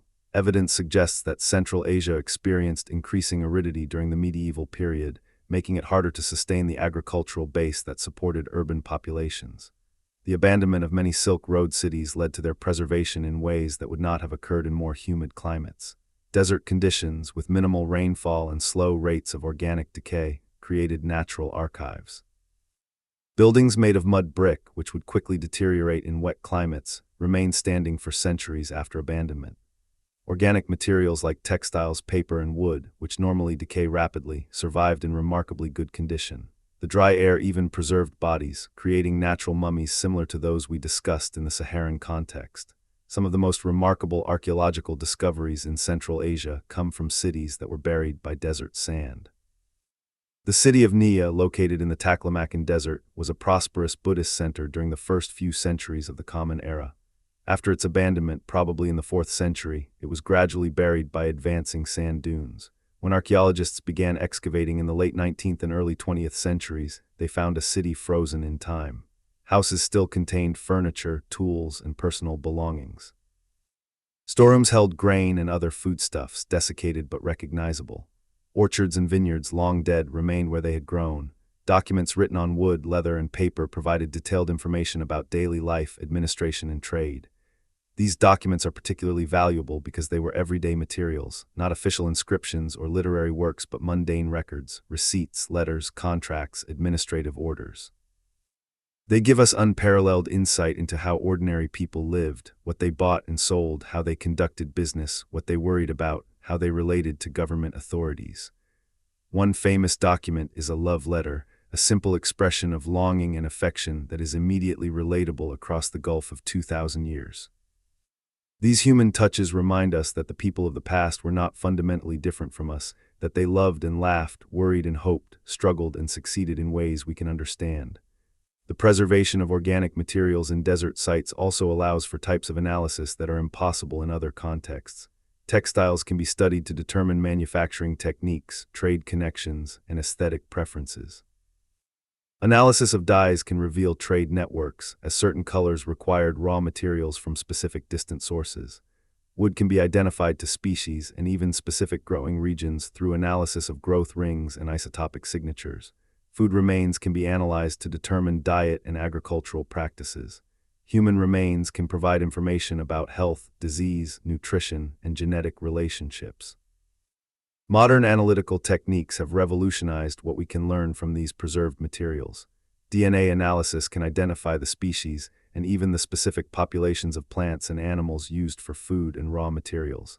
Isotope analysis can track the movement of individuals and goods across landscapes. Proteomics can identify proteins from ancient materials, even when visual identification is impossible. These techniques allow us to answer questions that previous generations of archaeologists could not even ask. Let us consider the Magao caves near Dunhuang, one of the most important Buddhist sites in Central Asia. These caves, carved into a cliff face over the course of 1,000 years, contain some of the finest Buddhist art in existence. Wall paintings, sculptures, and decorated ceilings that showcase the artistic traditions of multiple periods and cultures.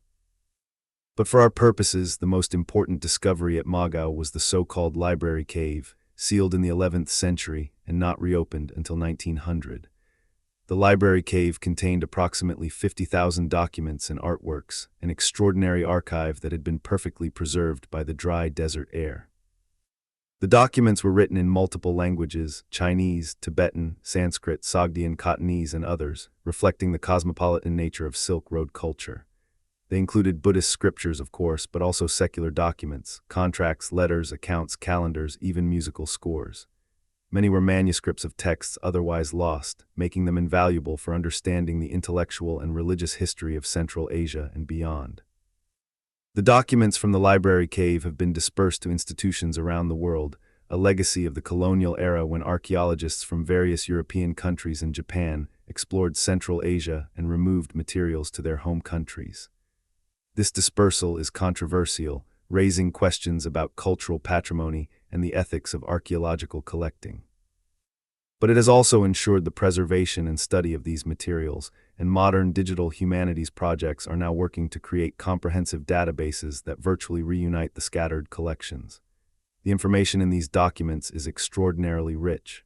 We learn about the administration of the Silk Road cities, how they were governed, how taxes were collected, how justice was dispensed. Learn about long-distance trade, what goods were being exchanged, what routes were being used, what commercial practices governed transactions. We learn about religious life, what beliefs people held, what rituals they performed, how different religious traditions interacted. We learn about education, about literature, about music and the arts, about daily life in all its complexity. One particularly interesting aspect revealed by these documents is the role of women in Silk Road society. Women appear as property owners, as parties to contracts, as patrons of religious institutions, as merchants and business owners. While society was certainly patriarchal, women had more economic agency than we might have expected. Wealthy women could wield considerable influence, and even women of modest means had legal rights and economic opportunities. This pattern appears to have been typical of Silk Road societies, where the practical demands of commerce and the mixing of different cultural traditions created relatively fluid social structures. The environmental context of the Silk Road cities is crucial for understanding their history. These were not naturally favored locations, but places made habitable through human engineering and effort. The cities existed because they served essential functions as trading centers and because people were willing to invest the labor necessary to sustain them.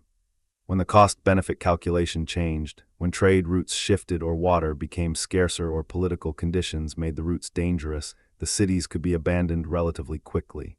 The sand that buried cities like Nia is both destroyer and preserver. It destroyed the cities as functioning communities, driving out the inhabitants and covering their works.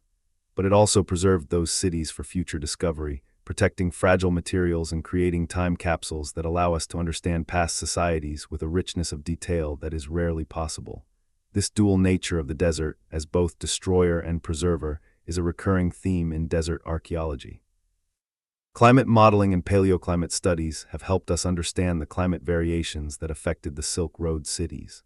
The region experiences multi-decadal to century-scale variations in precipitation, driven by complex interactions between various atmospheric and oceanic systems. During wetter periods, the mountain glaciers that feed the rivers serving the desert oases grow and discharge more water. Groundwater tables rise, canals flow more abundantly, and agriculture flourishes. During drier periods, the opposite occurs. Glaciers retreat, rivers carry less water, groundwater tables fall, and agricultural productivity declines. These variations are natural and would have occurred regardless of human activity, but human responses to them were not predetermined. Some societies adapted successfully, adjusting their agricultural practices, diversifying their economies, managing their water resources carefully, and maintaining the flexibility to respond to changing conditions. Other societies were less successful, becoming locked into unsustainable patterns, failing to invest in necessary infrastructure maintenance, or fragmenting into competing factions that could not cooperate in managing shared resources. The successful societies tended to share certain characteristics. They had relatively egalitarian systems for managing water rights, which prevented a few powerful individuals from monopolizing resources at the expense of the community. They invested in infrastructure maintenance, recognizing that canals and other systems required continuous upkeep. They maintained some economic diversity, not depending entirely on agriculture but also engaging in trade, craft production, and other activities that could provide income even when crops failed. They preserved institutional memory through written records and trained specialists, ensuring that knowledge about water management and other crucial skills was not lost. The societies that failed often showed opposite characteristics. Water rights might become concentrated in a few hands, creating inequality and resentment. Infrastructure maintenance might be neglected, as short-sighted leaders focused on immediate consumption rather than long-term investment. The economy might become overly specialized, leaving no buffer when the main sector faltered. Knowledge might be lost as literacy declined or as specialists died without adequately training successors. These patterns are not unique to the Silk Road cities, but appear repeatedly throughout history and across different regions. They suggest that sustainability is not primarily a technical problem, but a social and institutional one. The technologies for managing resources in challenging environments have existed for thousands of years. What varies is whether societies implement those technologies effectively and whether they maintain the social cohesion and institutional capacity necessary for long-term management. Returning our focus to North Africa, let us examine in greater detail what the Green Sahara was actually like during its humid phase. We have discussed the rock art and the evidence for substantially different environmental conditions, but we can now delve deeper into the specific ecosystems that existed and how human populations interacted with them. The African humid period, lasting roughly from 11,000 to 5,000 years ago, with some regional variation in timing, saw the development of complex lake and river systems across the Sahara. The largest of these, Lake Mega Chad, has been extensively studied through analysis of ancient shorelines, sediment cores, and archaeological sites around its former margins. At its maximum extent, around 6,000 years ago, this lake covered approximately 400,000 square kilometers, an area larger than the Caspian Sea and comparable to the size of modern Iraq. A lake of this size would have had profound effects on the regional climate. Large bodies of water moderate temperature, reducing extremes of heat and cold. They increase local humidity and can enhance precipitation through lake effect mechanisms. They support rich biological communities, from microscopic plankton to large fish to the birds and mammals that feed on them. The presence of Lake Mega Chad and the numerous smaller lakes scattered across the Sahara would have created a landscape drastically different from the desert we see today. Analysis of sediment cores from the former lake bed provides detailed information about the lake's history. The cores contain alternating layers of different sediment types, reflecting changing conditions. During high water periods, fine-grained sediments deposited in deep water dominate. During low water periods, coarser sediments and evidence of shoreline environments appear. Pollen preserved in the sediments reveals what plants were growing around the lake. Diatoms, microscopic algae with distinctive silica shells, indicate water chemistry and depth. Chemical analysis of the sediments provides information about erosion rates in the watershed, which correlate with vegetation cover and precipitation. This evidence reveals that Lake Mega Chad was not static, but fluctuated significantly, even during the overall humid period. There were cycles of higher and lower water levels, presumably corresponding to wetter and drier intervals within the broader humid period. These fluctuations would have affected the human and animal populations around the lake, forcing periodic adjustments in settlement locations and subsistence strategies. The animal life around Lake Mega Chad included species that today are found only in sub-Saharan Africa, or in some cases, that are now extinct. Elephants, rhinoceroses, hippopotamuses, giraffes, various antelope species, lions, leopards, and other large mammals roam the Saharan grasslands and woodlands. Their bones have been found at archaeological sites and in paleontological deposits across the region. The presence of these megafauna indicates substantial vegetation to support them, and implies a very different ecological system than exists today. The fish fauna of the ancient Saharan lakes is particularly interesting. Species that today are confined to sub-Saharan river systems were widespread across the Sahara during the humid period. The Niger, the Nile, and the Lake Chad basin were all connected, allowing fish and other aquatic organisms to disperse across what is now desert. When the climate dried and the lakes shrank, these populations became isolated, and many eventually went extinct. But their fossil remains, and in a few cases, their survival in isolated oasis pools provide evidence of the former connectivity of Saharan water systems. Human populations in the Green Sahara exploited these rich resources. Archaeological sites from the period show evidence of fishing, hunting, and gathering. Fish bones are abundant at many sites, particularly those near water bodies. The bones of hunted animals, from large game like buffalo to small animals like gazelles and hares, appear in refused deposits. Plant remains, though less well preserved, include wild grains and other edible species. This was a hunter-gatherer economy, but one operating in an environment rich enough to support relatively large settled communities. The development of pottery in the Sahara is particularly early, appearing by about 10,000 years ago, among the earliest pottery in the world. The function of this early pottery is debated. It may have been used for cooking, particularly for processing aquatic resources like fish and turtles that benefit from wet cooking methods. It may have been used for storage, allowing accumulation of surpluses of grain or other foods. The very presence of pottery suggests a degree of sedentism, as pottery is heavy and fragile, not well suited to highly mobile lifestyles. Around 8,000 years ago, evidence for cattle herding begins to appear in the Saharan archaeological record. The origins of Saharan pastoralism are debated. Cattle were originally domesticated in the Middle East, but the timing and route of their introduction to Africa is unclear. Some scholars argue for transmission from the Middle East through the Nile Valley. Others suggest independent domestication of African wild cattle. Genetic studies of modern African cattle show both Middle Eastern and African ancestry, suggesting a complex history, possibly involving multiple introduction events and interbreeding with local wild populations. Regardless of its origins, pastoralism became increasingly important in the Green Sahara, particularly in the later phases of the humid period. The rock art reflects this shift, with pastoral scenes becoming dominant after about 7,000 years ago. Some sites contain hundreds of images of cattle, depicted with care and often considerable artistry. The cattle are shown with varied horn shapes and coat patterns, suggesting that herders were selectively breeding for specific traits, just as modern pastoralists do. Pastoral life in the Green Sahara would have followed patterns similar to those of modern African pastoralists. Herders would have moved seasonally, following the rains and the fresh grass that sprouted after rainfall. During the wettest season, they could range widely across the landscape. During drier seasons, they would have concentrated around permanent water sources. The archaeological evidence supports this interpretation, with some sites showing seasonal occupation while others appear to have been occupied year-round.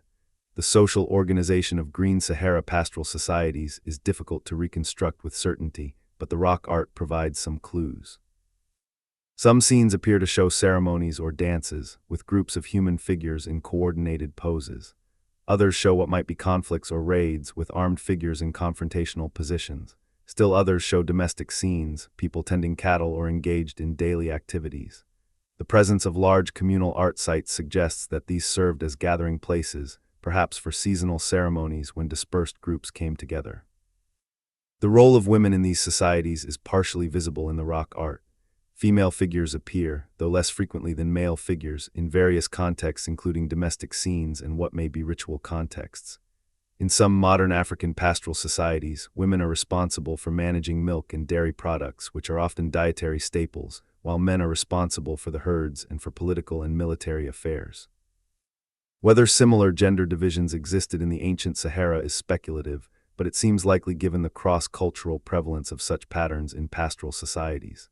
As the climate began to dry, starting around 6,000 years ago, the ecology of the Sahara changed. Lake levels fell, rivers stopped flowing, vegetation became sparser.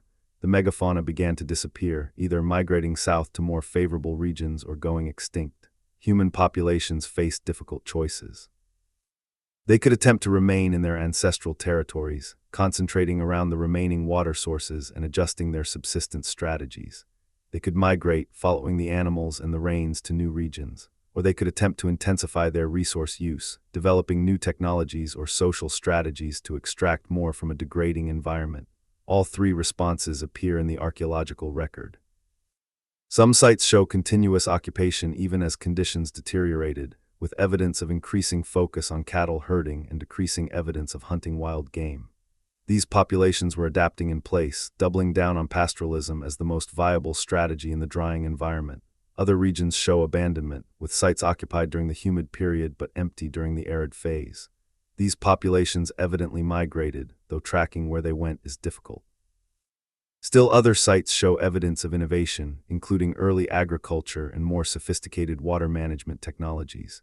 The transition from the Green Sahara to the modern desert was not instantaneous or uniform. Different regions dried out at different rates. Some areas retained relatively favorable conditions until quite late, while others became uninhabitable early in the process. This created a complex mosaic landscape where, for a time, desert and savanna existed in close proximity. Populations could and did move between these zones, pursuing different subsistence strategies in different seasons or different years depending on conditions. One hypothesis suggests that the drying of the Sahara may have created a pump mechanism that dispersed populations and cultural innovations across a wide region. As the Sahara dried, populations concentrated in the remaining favorable areas, leading to increased population density. This density created both challenges: more competition for resources and opportunities, more potential for exchange of ideas and technologies. Eventually, the carrying capacity of these refuge areas would be exceeded, forcing further migration. These migrants would carry with them the cultural and technological innovations developed in the dense refuge populations, spreading them to new areas. This pump mechanism may explain the widespread dispersal of certain cultural traits across Africa during the late Holocene. Pottery styles, stone tool technologies, and possibly domesticated plants and animals spread rapidly across large regions during this period. While some of this dispersal doubtless occurred through cultural transmission without population movement, the genetic evidence shows that there was also substantial migration, with population movements from North Africa into East Africa and West Africa, and from East Africa into Southern Africa. The drying of the Sahara also had profound effects on adjacent regions. The concentration of populations in the Nile Valley may have contributed to the rise of Egyptian civilization, as we mentioned earlier. Similarly, the movement of pastoral populations into the Sahel zone and the West African savanna may have brought new technologies and social organization that influenced the development of West African societies. The Bantu expansion, one of the major population movements in African history, may have been influenced by climate changes in the Sahara and Sahel, though this connection remains debated. The final transformation of the Sahara to its modern state occurred around 4,000 years ago, roughly corresponding to the end of the African humid period. By this time, the Great Lakes had largely dried up, the rivers had ceased to flow, the grasslands had given way to desert scrub and eventually to bare sand and rock.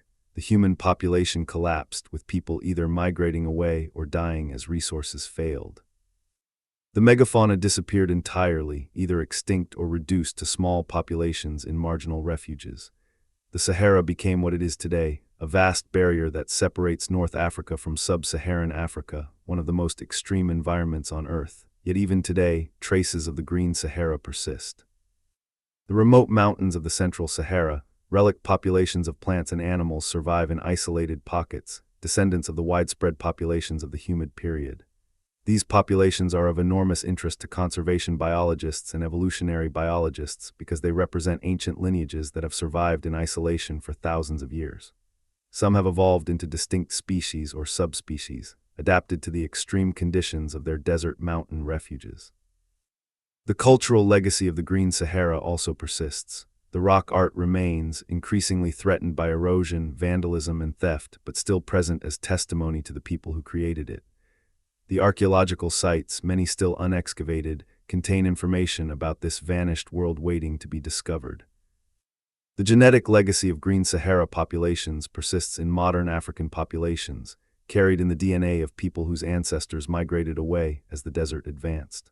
The cultural and technological innovations developed during the Green Sahara period influenced the subsequent development of African societies across a vast region. Understanding the Green Sahara is important not just for reconstructing the past, but for thinking about the future.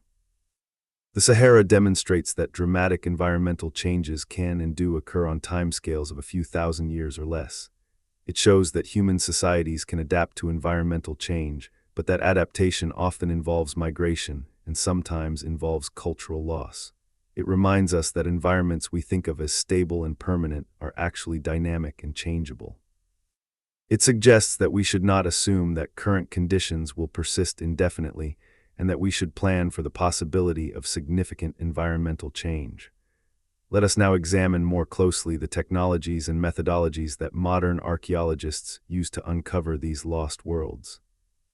The advancement of archaeological science over the past few decades has been revolutionary, allowing researchers to extract information from sites and artifacts that would have been impossible to obtain with earlier methods.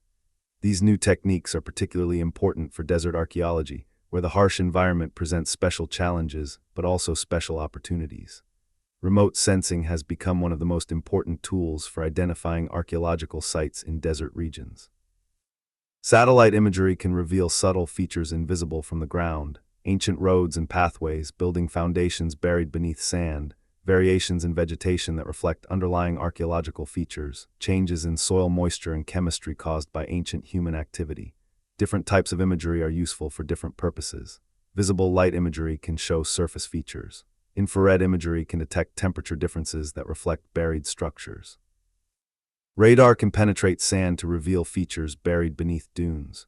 One particularly dramatic example of remote sensing's potential is the discovery of extensive buried river channels beneath the Sahara. Radar imagery from satellites and space shuttles has revealed networks of ancient riverbeds, now completely buried, that crisscross the Sahara. These buried channels date to the humid period and show where rivers once flowed. In some cases, these ancient rivers were enormous, much larger than most modern African rivers. Their discovery has completely changed our understanding of Saharan hydrology during the humid period and has guided archaeologists to promising areas to search for sites. Ground-penetrating radar, or GPR, is another remote sensing technology that has proven extremely valuable. GPR uses radar pulses to image the subsurface, creating a kind of underground map that shows buried features without the need for excavation. This is particularly useful in desert contexts where excavation is difficult and expensive. GPR can identify buried walls, floors, tombs, and other structures, allowing archaeologists to target excavation efforts efficiently. It can also identify areas that have been disturbed by looting or previous excavation, helping to guide research strategies. LiDAR, light detection and ranging, uses laser pulses to create extremely detailed three-dimensional maps of surface topography. While LiDAR has been most dramatically successful in revealing hidden structures beneath jungle canopies in places like Central America, it is also valuable in desert contexts. LiDAR can detect subtle surface features like ancient roads, field boundaries, and settlement patterns that are difficult to see from the ground. It can also create baseline topographic maps that help archaeologists understand site formation processes and landscape evolution. Once sites are identified, modern excavation techniques emphasize careful recording and preservation of context. Every artifact's location is precisely measured and recorded. Soil samples are collected for later analysis. Photographs and drawings document the excavation process. Increasingly, 3D scanning and photogrammetry create digital models of sites and features, preserving a permanent record that can be studied even after excavation has disturbed the original deposits. The materials recovered from excavation are subject to an ever-expanding array of analytical techniques. Radiocarbon dating, which measures the decay of radioactive carbon-14 in organic materials, has been refined to the point where it can provide ages accurate to within a few decades for materials up to about 50,000 years old. Other radiometric dating methods can date older materials or materials that lack organic carbon. Optically stimulated luminescence dating can determine when sediments were last exposed to sunlight, useful for dating buried deposits. Thermoluminescence dating can determine when pottery or other materials were last heated, useful for dating fired ceramics. DNA analysis has revolutionized our understanding of ancient populations and their movements. Ancient DNA can be extracted from bones, teeth, and even from soil where organic matter has decomposed. This DNA can reveal the genetic relationships between different populations, track migration patterns, identify the species and even the individuals of animals used for food or other purposes, and even recover information about ancient pathogens and diseases. The technique is constantly improving, with researchers now able to extract usable DNA from increasingly old and degraded samples. Isotope analysis provides information about ancient diet, migration, and climate. Different isotopes of elements like carbon, nitrogen, oxygen, and strontium are incorporated into biological tissues in ways that reflect environmental conditions and dietary sources. By analyzing the isotopic composition of bones, teeth, and other tissues, researchers can determine what foods people ate, whether they migrated during their lives, what the climate was like, and even what season they died in. This information is invaluable for understanding how ancient populations adapted to their environments and how those environments changed over time. Residue analysis can identify organic materials that have left chemical traces in pottery or on stone tools. By extracting and analyzing these residues, researchers can determine what substances a pot contained or what a stone tool was used to process. This has revealed information about ancient cuisines, about the processing of plants and animals, about the production of substances like wine and beer, and about trade in organic materials that would otherwise leave no archaeological trace. Microscopic analysis of plant remains, particularly phytoliths and starch grains, can reveal what plants were present at a site and how they were used. Phytoliths are microscopic silica structures that form in plant tissues and survive even after the plant has decayed. Different plants produce distinctively shaped phytoliths, allowing identification. Starch grains, which can survive on grinding stones and other tools, can similarly be identified to plant species. This evidence is crucial for understanding ancient agriculture and diet, particularly for plants that were important foods, but that leave limited macroscopic remains. Analysis of ancient soils and sediments can reveal information about past environments and human activities. The chemistry of soils reflects what plants grew in them, what animals grazed on them, whether they were irrigated, whether they became salinized. Microscopic analysis can identify layers of occupation, burning events, flooding episodes, and other events. Magnetic analysis can detect hearths and burned structures. Phosphate analysis can identify areas where organic wastes accumulated, helping to identify activity areas within sites. These various analytical techniques are most powerful when used in combination. A multidisciplinary approach, bringing together specialists in different methods, can extract far more information than any single technique could provide.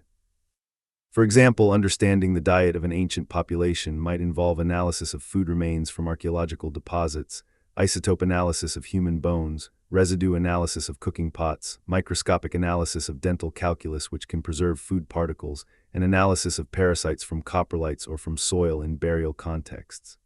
Each technique provides different information, and together they create a comprehensive picture. The application of these techniques to desert archaeology has yielded remarkable results. In Egypt, remote sensing has identified numerous previously unknown sites, including possible pyramids buried beneath sand. In the Arabian Peninsula, satellite imagery has revealed thousands of ancient stone structures whose function is still being debated. In the Sahara, the combination of rock art analysis, excavation, and genetic studies of ancient human remains is revealing the complexity of Green Sahara societies. In Central Asia, the analysis of materials from the Silk Road cities is providing unprecedented detail about ancient trade, technology, and daily life. But these techniques also raise important questions about archaeological ethics and practice. Many techniques are destructive, consuming the samples they analyze. DNA analysis, for instance, requires grinding up bone to extract the genetic material. Radiocarbon dating similarly requires destroying a portion of the sample. Archaeologists must balance the desire for information against the need to preserve materials for future study with techniques that do not yet exist but may be developed. The general principle is to use the minimum sample necessary and to preserve as much as possible for future researchers. The question of who has the right to study archaeological materials is also complex. In the colonial era, archaeologists from Europe and North America often removed materials from other countries with little or no involvement of local scholars or communities.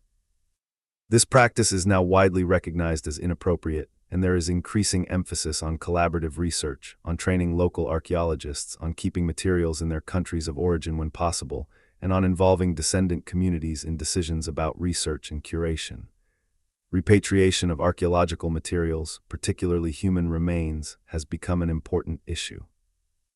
Many museums and research institutions in Europe and North America hold materials that were acquired under colonial circumstances, often without the knowledge or consent of the source communities. There is growing pressure to return these materials, particularly sacred objects and human remains, to their communities of origin. This is a complex process involving questions of ownership, cultural affiliation, curation capacity, and research access.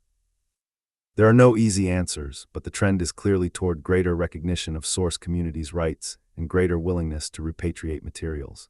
Digital technology is creating new possibilities for access and collaboration. High-resolution 3D models of artifacts and sites can be shared globally, allowing researchers and communities anywhere to study materials without needing physical access. Online databases can make information about collections widely available. Virtual reality can allow people to experience archaeological sites as they might have appeared in antiquity.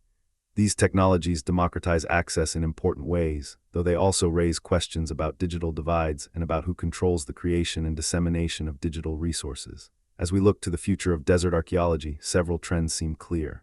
Remote sensing will continue to identify new sites, many in areas that are logistically difficult to access. Excavation will become increasingly targeted and strategic, focused on sites and questions where physical excavation is necessary and can provide unique information. Analysis will become increasingly sophisticated, extracting more information from smaller samples. Collaboration will increase, both between researchers from different disciplines and between researchers and descendant communities. Digital resources will become increasingly important for sharing information and engaging broad audiences. Climate change will affect desert archaeology in complex ways. Changing precipitation patterns may expose sites that have been buried or may bury sites that are currently accessible. Extreme weather events may damage sites. Rising temperatures may accelerate degradation of organic materials. But climate change may also increase the urgency of archaeological research, as modern societies grapple with environmental changes that echo those experienced by ancient societies. Understanding how past societies adapted or failed to adapt to climate change is increasingly relevant to contemporary concerns. The story of Mesopotamia's canal systems, of the Sahara's transformation from savanna to desert, of the Silk Road cities' boom and bust cycles, of Egypt's expansion and contraction in the Sinai, these are not just historical curiosities. They are case studies in the interaction between human societies and changing environments. They show that technological sophistication and social complexity do not guarantee sustainability. They show that short-term success can create long-term vulnerabilities. They show that environmental changes can occur rapidly enough to challenge even flexible and innovative societies. But they also show that humans are remarkably adaptable, that we have repeatedly faced environmental challenges and developed creative solutions, that collapse is not inevitable even in the face of severe stress. The lost worlds beneath the desert sands were home to millions of people over thousands of years. These people loved and mourned, built and destroyed, created art and literature, developed technologies and social systems, struggled with the challenges their environments presented. Their successes and failures, their innovations and their mistakes, their resilience and their vulnerabilities, all are preserved in the archaeological record, waiting for us to read and understand them. As we stand at the edge of our own environmental crisis, with climate changing at rates unprecedented in human history, we would do well to learn from these ancient experiences. The lessons are complex and sometimes contradictory. There is no simple formula for sustainability, no guaranteed path to success. But there are patterns, strategies that have worked and strategies that have failed, warning signs of impending problems and examples of successful adaptation. Perhaps the most important lesson is humility. The people of ancient Mesopotamia were not stupid or ignorant. They were sophisticated engineers, careful observers, innovative problem solvers. Yet they could not foresee all the consequences of their actions, could not fully control the environmental systems they depended on, could not prevent the eventual degradation of their agricultural lands. If they, with all their knowledge and capabilities, could not achieve perfect sustainability, we should not assume that we can either. This does not mean we should give up, but rather that we should proceed with caution, with awareness of our limitations, with attention to warning signs, with willingness to change course when necessary. Another lesson is the importance of long-term thinking. The irrigation systems of Mesopotamia worked well for centuries before the problems of salinization became severe. The costs were distant and diffuse while the benefits were immediate and concentrated. It is human nature to focus on the immediate and the obvious rather than the distant and the subtle. But sustainability requires exactly the opposite: attention to long-term consequences, willingness to forego short-term gains for long-term security, investment in maintenance and preservation rather than just in expansion and consumption. The importance of social cohesion and equity is another lesson. Societies that managed their resources cooperatively and relatively equitably seem to have been more resilient than those with high inequality and conflict. When resources are monopolized by a small elite, when the benefits of environmental management flow to few while the costs are borne by many, when social divisions prevent cooperation, the result is often instability and eventual collapse. Sustainability is not just a technical challenge but a social and political one. Flexibility and diversity are also crucial. Societies that relied on a single resource or a single strategy were vulnerable to any change that affected that resource or undermined that strategy. Societies that maintained multiple options, that could shift between different subsistence strategies, that had diverse economies and social structures, tended to be more resilient. This suggests that we should be wary of overspecialization, of putting all our eggs in one basket, of creating systems that are optimized for one set of conditions, but fragile when conditions change. Finally, the importance of knowledge and memory cannot be overstated. Societies that maintained written records, that trained specialists in crucial skills, that passed knowledge from generation to generation through institutional structures rather than just through personal transmission, were better able to manage complex systems over long periods. The loss of knowledge, whether through the death of specialists, the destruction of records, or the breakdown of training systems, was often a prelude to decline. This suggests that investment in education, in research, in documentation, and knowledge preservation is not a luxury but a necessity for long-term success. The deserts of the world are vast archives of human history. They have preserved for us the evidence of societies that rose and fell, of environments that transformed, of the complex dance between human ambition and natural constraint. Every site excavated, every artifact analyzed, every ancient document translated adds to our understanding of this history. But vast areas remain unexplored, countless sites remain undiscovered, innumerable questions remain unanswered. The work of uncovering these lost worlds will continue for generations. New technologies will reveal new sites and extract new information from old materials. New questions will be asked, driven by contemporary concerns and by new theoretical frameworks. New voices will join the conversation, particularly from regions where archaeological research has been limited by colonialism, conflict, or lack of resources. The story will become richer and more complex as more people contribute to its telling. But even as we learn more, we must also recognize that much has already been lost, and more is being lost every day. Sites are destroyed by development, by looting, by warfare, by natural processes accelerated by climate change. Each site destroyed is a library burned, a unique source of information lost forever. The urgency of archaeological work has never been greater. We are in a race against time to document and preserve what remains of these lost worlds before they disappear entirely. The story of the lost worlds beneath the desert sands is ultimately a human story. It is about our ancestors, about how they lived and struggled and adapted and sometimes failed. It is about the environments that shaped them and that they shaped in turn. It is about the long arc of human history, stretching back thousands of years into the past and forward into an uncertain future. It is about who we are, where we came from, and where we might be going. As we close this exploration, we should remember that the people whose stories we have told were as fully human as we are. They felt the same emotions, faced similar challenges of making a living and raising families, experienced joy and sorrow, success and failure. The worlds they built, the art they created, the technologies they developed, the social systems they constructed, all deserve our respect and our careful study. They are not primitive precursors to our own supposedly superior civilization, but rather fellow human beings who solved the problems their environments presented with the resources available to them. The Green Sahara, the canal systems of Mesopotamia, the tree-lined boulevards of Sinai, the prosperous cities of the Silk Road, all are gone now, buried beneath sand and forgotten by most of the world. But they are not entirely lost. The archaeological record preserves them, and modern science is learning to read that record with ever greater sophistication. As we uncover these lost worlds, we recover not just information about the past, but also wisdom that can guide us in the present and the future. The deserts will continue to reveal their secrets. Each grain of sand holds a story. Each archaeological site is a window into a vanished world. Each artifact is a connection to a person who lived long ago. As we study these remains, as we apply our sophisticated analytical techniques, as we reconstruct ancient environments and societies, we are doing more than satisfying our curiosity about the past. We are learning about the human experience in all its diversity, about our capacity for innovation and adaptation, about our relationship with the environments we inhabit, about the choices we face and the consequences of those choices. The lost worlds beneath the desert sands are a testament to both human achievement and human limitation. They show us what is possible and what is unsustainable.